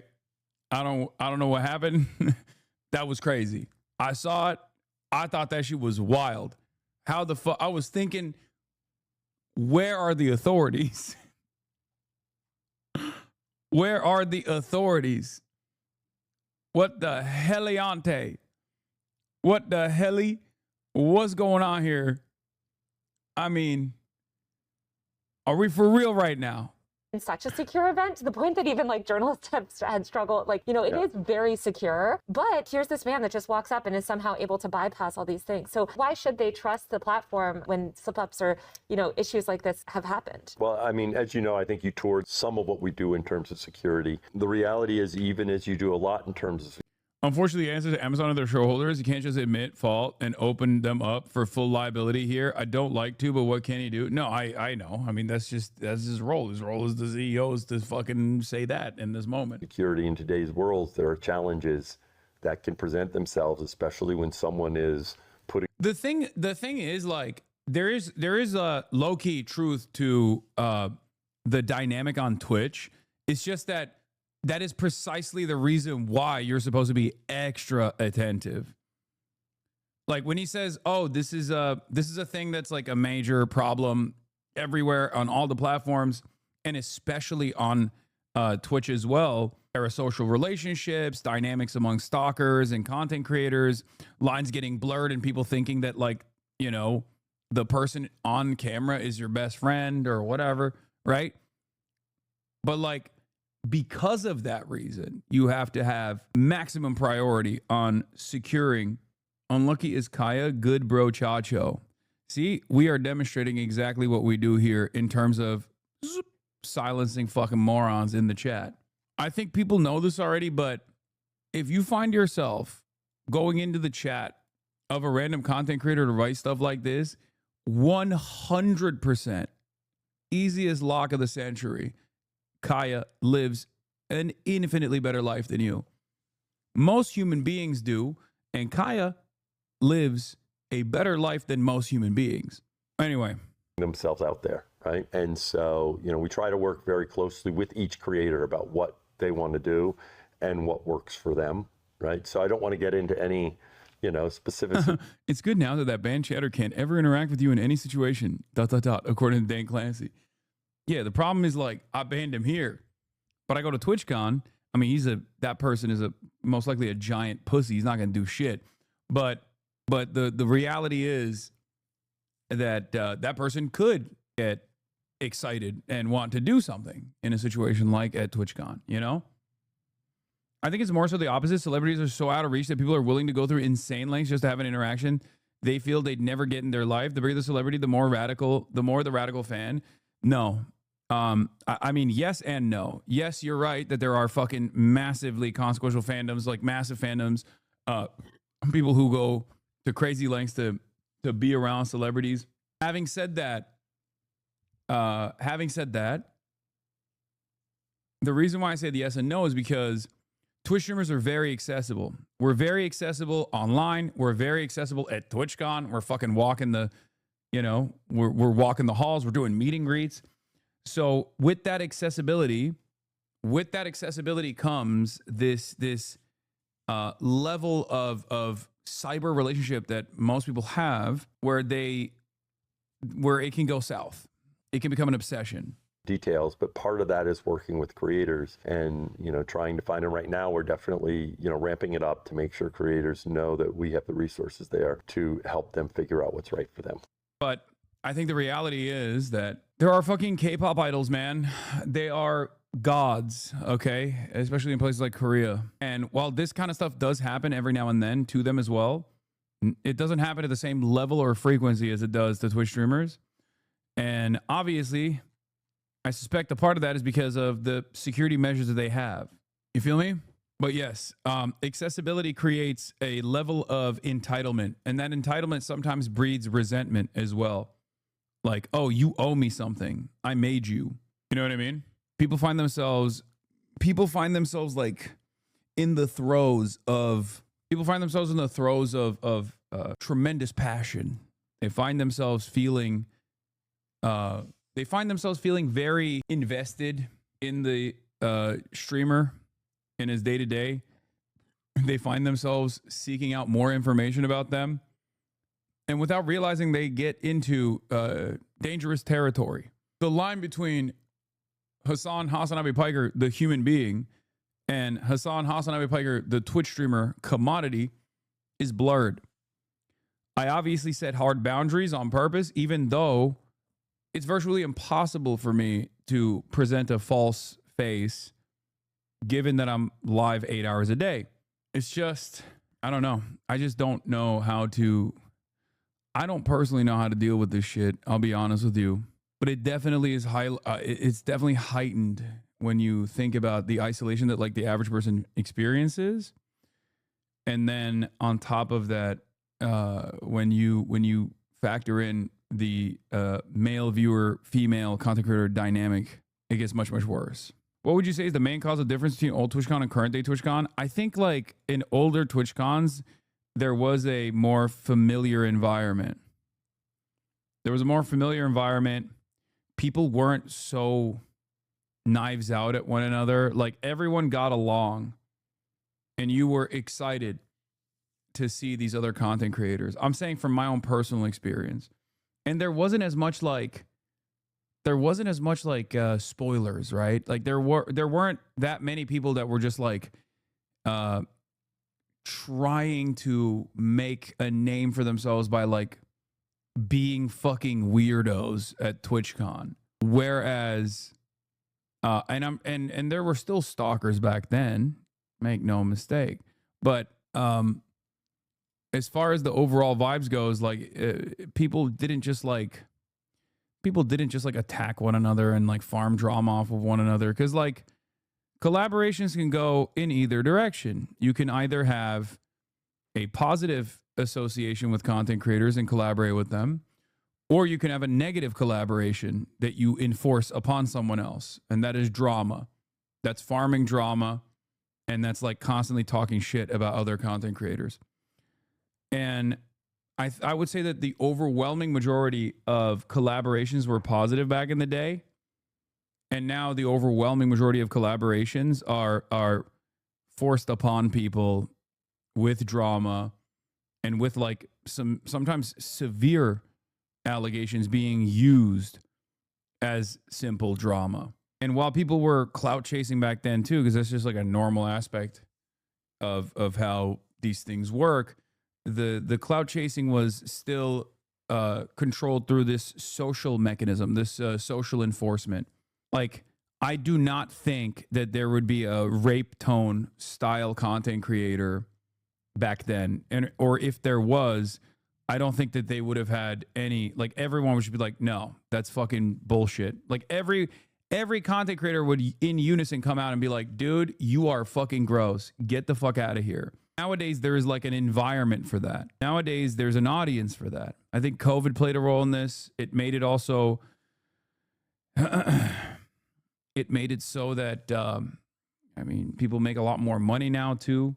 Yeah, it's become this weird, like fucked up reality TV style situation. Twitch used to ban partners for harassing other partners. Oh yeah, that's true. Yeah, that's actually a good point. I forgot. Twitch used to literally ban partners for harassing other partners. Can you imagine? Can you imagine that right now? Think about that. That would be like 90% of top content creators would be banned off the fucking platform if that was still enforced to any degree. We used to talk about fucking hate raids and stuff. That was part of the reason why even what's his face got banned off Twitch. Gideon. Yeah. Now it's become a career path where it's like Olympic level harassment. Who can harass other content creators better? Who is going to be the best at harassing content creators? The bigger the content creator, the bigger the level of harassment you can get off, the better it is. It's awesome. And now we're forced to be isolated. I feel like streamers did used to call out bad behavior often, like every other week, but now they're scared of those who do the bad behavior because Twitch doesn't care as much. Yeah, Twitch doesn't care as much, and I don't even think Twitch can even control it if they wanted to. And also, yes, the loudest voices that are keeping people accountable through campaigns are oftentimes those who are worthy of scrutiny the most. But none of the other fucking content creators who see what's going on and feel like it's a completely unacceptable want to say anything. I mean, think about it. Yeah, when I met you at TwitchCon 2022, you just had gotten hassled by some Sam Hyde weirdos trying to start shit. Yeah, TwitchCon 2022. When I went to TwitchCon 2022, that was the peak of like Sam Hyde, neo-Nazi pedophile Sam Hyde, and his fans constantly saying that they were going to come to my house and kill me and dox me and stuff like that. And if you recall, LSF at the time was not exactly sympathetic to me getting approached like that. As a matter of fact, they made a whole ordeal about the way I carried myself when random fucking assholes came up to me to be like, why won't you fight Sam Hyde? You remember? I remember. I was there. I experienced it. It's interesting. Like, this didn't happen overnight is what I'm saying. What is this? IRL ban? Thank you. Are you ever gonna accept Sam Hyde's fight offer? What? I don't, dude, no. Why are you fucking talking to me about some dumbass fucking weirdo Nazi? Wait, what's wrong with you? What's wrong? Explain yourself. What do you mean? You think it's fucking funny, dude? Someone you got some challenged you to a fight, fucking I was weird you got some weird fucking deadbeat loser comedian. Everyone came after me for this, by the way. They were like making content off of how I was scared, and also that this was like perfectly valid and shit. They said I was mean to him. Thank God I shaved my head, by the way. Holy fuck, long hair Hassan was terrible. There's W. Brandon, security guard. Who has completely fucking lost all of its importance on the world by fucking himself over, by giving Andrew Anglin $5,000 in his fucking Nazi defense fund. And you're gonna come to me and be like, yeah, it's so funny. Yeah, it's not funny, is it? Do you like that? Do you think it's funny? I would like to see the fight between you two. Yeah. There's no explaining. I don't want to be around these fucking losers, and you should probably conduct yourself a little bit better. Everybody ripped into me. Everybody ripped into me back then. Said I was fucking a big ass meanie too. Remember, literally pedophile neo-Nazi. Okay, straight up, 100%. A pedophile neo-Nazi whose major media moment was going on television after a boxing fight and being like, Hassan, I'm coming to your house to kill you. And for like years, I mean, and still to this day, his fans still like constantly make that joke, including that one guy who posted about Emiru getting approached by a stalker. He had made that same joke as well. Hassan Piker, I'm coming to your house to kill you. This is what I had to deal with for the past fucking 6 years, dude. So many fucking top content creators who are right now talking about, oh, I can't believe how this happened. I can't believe how this happened. Oh my God. So many fucking douchebags on the YouTube sloptuber side. So many of these fucking cocksucker motherfuckers running around making death threats only to fucking turn around and now be like, oh, I can't believe how this happened. I can't believe people get approached in public. I can't fucking believe it. Can't you? I mean, you play a role every fucking day. Oh, and they still will. It's not gonna go away. There is a major harassment culture around this sort of shit. Okay, this entire content sphere is so busted. Yes, there's nothing wrong with sucking penis, as you guys know, unless it's Sean Hannity sucking Trump's penis. It's getting worse. It's getting fucking worse. It's so goddamn annoying. What? Another clip of yours? Old clip A of yours? moment in my Okay, stop. All right, all right. What is this? Literally today? Oh yeah, this is the guy. Yeah, this was the guy who was talking about how dangerous it is that fucking content creators are getting harassed and people approach them, also doing the same shit. Look, I'm a firm and committed believer in letting bygones be bygones. It is what it is. People find themselves not really thinking about the impact of their actions, but you know. Oh, he deleted the tweet. Oh, that's nice. Yesterday I was in Sasha Gray's channel and she was getting crazy comments about Kai and the collar thing for trying to defend you. People are fucking crazy. Yeah, I know. So people are trying to use the Sam Hyde quote I tweeted as a way to do a gotcha. Forgot I made that just tweet. But for those who don't know the context, here you go. Get over it.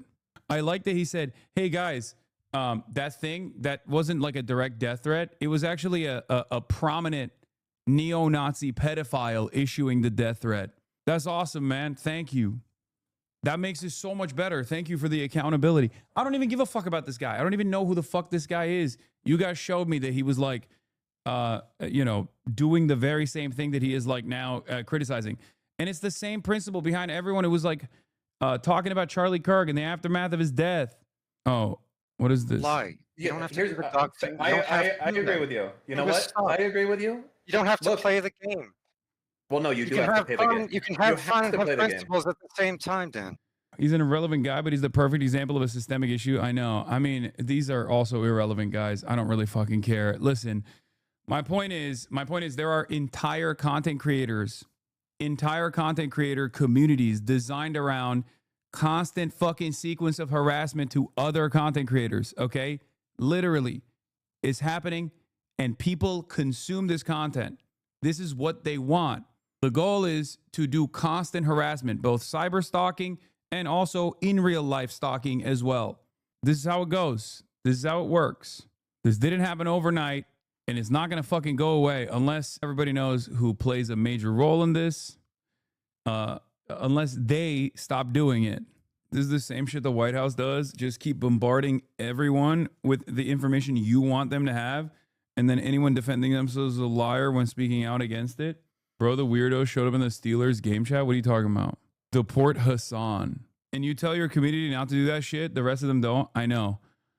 I do. I do tell my community not to do that shit because I don't think it's healthy. I don't think it's healthy for people to engage in that kind of behavior. I don't think it's healthy for my haters to do this either. So when I actually tell people, like, when I actually try to earnestly tell my haters, like, listen, I know you think your cause is just, I know you think this is like giving you a lot of, this is giving you a lot of purpose and offering you a sense of community. But I promise you, you are losing your mental faculties, okay? Every time you engage in this kind of shit, it's breaking your brain slowly but surely. It's chipping away at your consciousness. And I don't think they'll ever listen, but, you know.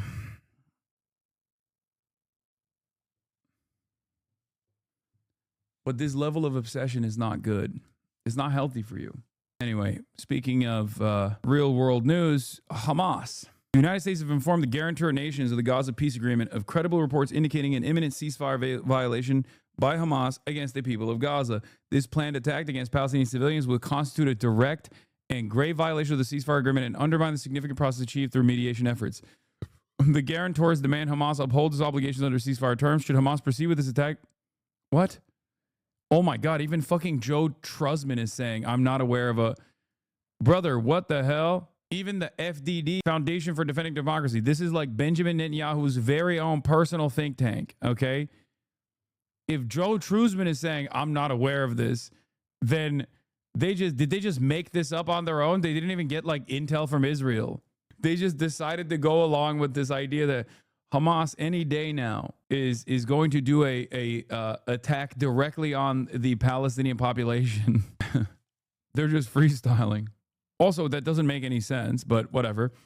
This planned attack against Palestinian civilians would constitute a direct and grave violation of the ceasefire. Should Hamas proceed with this attack, measures will be taken to protect the people of Gaza and preserve the integrity of the ceasefire. The United States and other guarantors remain resolute in our commitment to ensure the safety of civilians. Israel has violated the ceasefire, I think, like 37 times since the ceasefire, the fake so-called ceasefire, was put in order.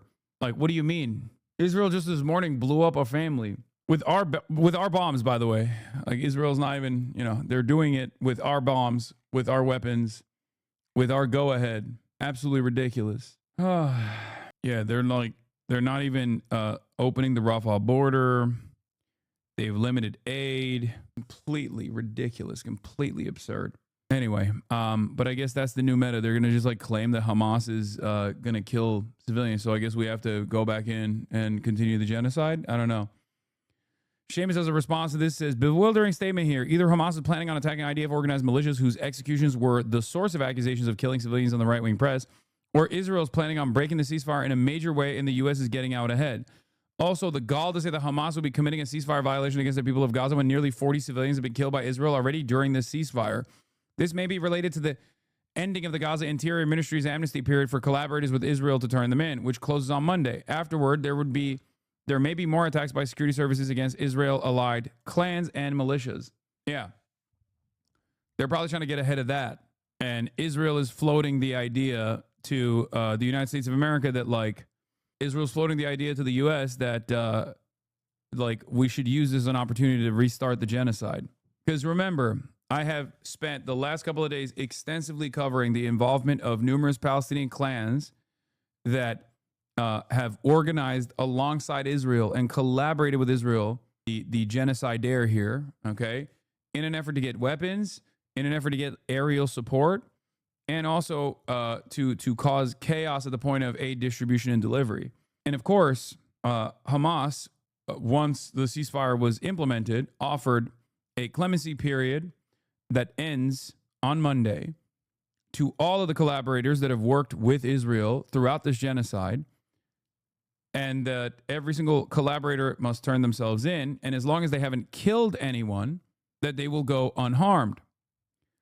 A lot of people have actually, a lot of clan members have actually given up their arms and have taken advantage of this clemency. But some, of course, that were responsible for deaths have been executed. You saw the field executions. Everyone was like making it seem as though Hamas is just like killing random civilians. That's not the case. Yeah, one of those Israel-backed gangs beat a 10-year-old boy to death for a bag of flour.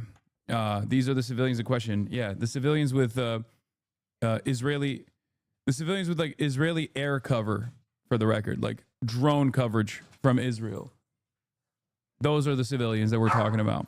Farley's being a meanie bobini. There's a lot of dogs in the house right now. Fiona's here, Farley's here, Kaya's here. And of course, Farley is the one who is the loudest out of all of them. Classic. Farlito. Yeah. So we shall see what happens. Also, this is another thing I wanted to cover. The Department of Homeland Security took this TikTok of a bunch of black teenagers and changed the caption to read this and basically put a fucking hit out on them. The caption reads, the Twitter description is, Fafo, fuck around and find out. If you threaten or lay hands on our law enforcement officers, we will hunt you down and you will find out real quick. We'll see you cowards soon. And the caption reads, ICE, we're on the way. Word in the streets, cartels put a 50K bounty on y'all. As long as the hoe outside with the zoo shit never see home. So even if that was like a real TikTok with a real caption, okay, that still would be fucking ridiculous. Except it's not even a real TikTok with the real caption. The real caption on that TikTok, the original one, is this. You've seen what we can do. Don't say something that you can't finish, Iran. We already united. We all stand. We want all the smoke. So this was actually little kids that were making like a fucking fake TikTok about Iran. Okay? It also looks like it's fucking AI. I don't even know if it's real or not, but they took that, they changed the fucking captions, okay? They took that, they deleted the caption and re-uploaded it with the caption that ICE were on the way, word on the streets, cartels put a 50K bounty on y'all. But they're very clearly in high school. even if they wrote that caption, the Department of Homeland Security putting a hit out on these fucking kids is psychotic. Okay? Thank God your dog is no longer a stream prop. Lock in, chatter. Lock in. These are just kids. Okay? They're just kids. The fact that the Homeland Security is doing this is crazy. And if you look at the replies of the Homeland Security, Department of Homeland Security Twitter, there are mad people that are like trying to identify their tattoos and stuff like that, saying now that the replies have changed now that more people know that it's fake, but like it's crazy that initially the immediate replies were like, let's find them, let's fucking show them what's what. Like you're endangering the lives of a bunch of fucking high school kids, man. You are endangering the lives of a bunch of kids, specifically to foment race war. Here, you want to come in? Here, I got a different prop for that one chatter. Hi. She wants to be in here, but she's also always nervous on camera. I don't know why. Show Farley. I don't think Farley wants to come in here. Anyway, did the DHS for sure alter the caption? I wouldn't be surprised if some fucking boomer at DHS saw this meme TikTok and took it seriously. I don't know exactly how this happened, but the point is, this should have never been published by the Department of Homeland Security. That's my point. For the exact reasons that I just mentioned. One, they're kids. Two, they're fucking memeing. Even if this is like this should not be taken sincerely. Anyway, he released a fucking video about it. One of the kids. So I'm getting these mad messages from my DMs and social media and on my comments. And I randomly get a text message talking about a recent like he still has his fucking braces in, bro. Video that was posted in my account. I was like, what are y'all talking about? By the way, I'm sick, so if I sound weird, yeah. I get threats daily on IG and everywhere all over my social media all of a sudden due to an old video I posted months ago about Iran. Iran, that was not to be a threat. It was literally a joke, bro. Like seriously, it's just content. Anyways, once I seen that video that was posted in my account, then I was like, what the fuck? Well, didn't I post this like months ago? Then I seen the caption, and then I was like, wait, I didn't do that. I still got the video saved on my draft from months ago on TikTok, bro. I'm gonna pull it. I understand this is the DHS, but we just watched a streamer say, find this person's face and I will kill him with silence from you and base from chat. What? What the fuck are you talking about, bro? Stable wrong. Hey, dumbass. Do you think Stable Ronaldo was talking about the Department of Homeland Security threat? Or do you think he was being sincere? He was talking about a person that fucking sexually assaulted Emiru at TwitchCon. And he wasn't being serious anyway. Are you fucking stupid, bro? What is wrong with some of you motherfuckers? I swear to God. Oh my God, brother. I fucking hate the left, brother. I do. I really do. This is what I mean, brother. This is what I fucking mean. Oh my Lord. Oh my fucking Lord, dude. Dude, I can't do this. Bro just tied totally random shit to one another. Are you watching the stream? You think Stable Ronaldo saw the Department of Homeland Security's tweet and was like, I can't wait to go and kill these kids. Like he watched this and that was his response. That's what you made that up in your mind. I don't even know how you tied these things together. Are you okay? Do you need medical attention right now? I think you might be in immediate need of medical attention. What the fuck? Are we just gonna, bro, are we, oh my God. Oh my Lord. Is it a rewind feature thing? I don't think so, man. I think, cause like my consistency on this is like this, okay? Even if these kids actually fucking posted this, is still not worthy of the Department of Homeland Security, a whole ass federal government agency with guns, okay? With the power to apprehend people and with the seeming interest in apprehending people with regular fucking frequency to post something like this. Do you understand?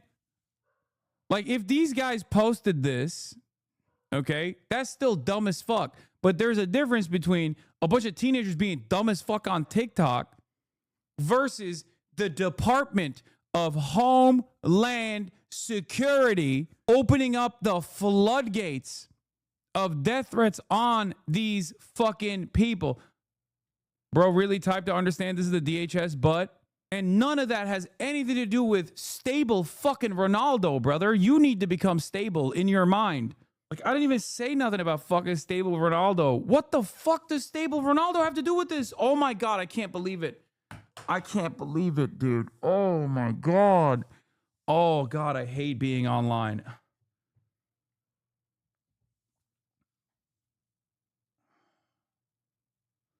Wow. Hassan, you're criticizing the Department of Homeland Security for trying to foment race war by putting a fake caption on a fucking TikTok that a bunch of black teenagers made. But you also didn't say anything about a stable Ronaldo clip. That is an unironic argument that you are presenting right now. Or is this on the same planet? Are we living and existing in the same fucking reality? What the fuck kind of brain dead shit is this? Get your fucking head unstuck out of your asshole, please. Up right here. Now here's the fucked up part. The federal government is involved with something that I didn't do.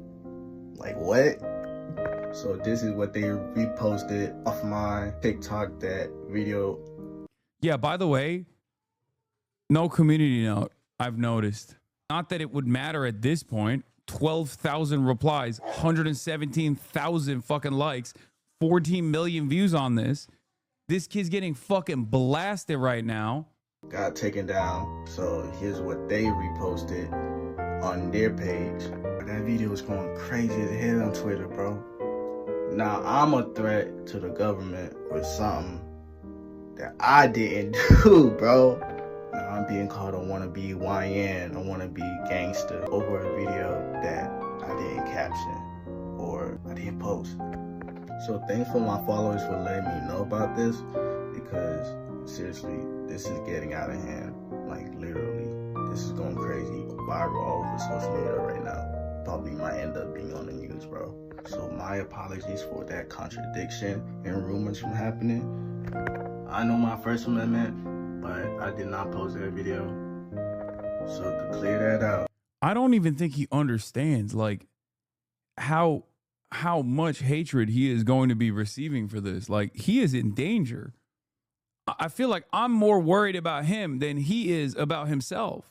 Like, he's cool, calm, and collected. This is... I did not post that video, and I apologize for all the rumors that is going around right now on social media about this conflict. And those other kids that was on the video, bro, they volunteered to want to be on the video, bro. I asked them if they wanted to be on the video, and then they said, yeah, they agreed with it. But they wasn't really aware with the caption.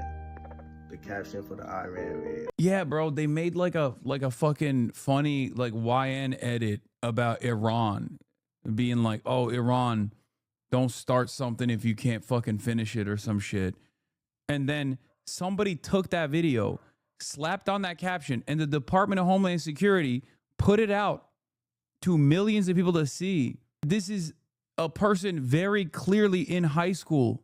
I am old enough to remember when a bunch of white kids, also from some like private school, went to Washington, D.C., okay?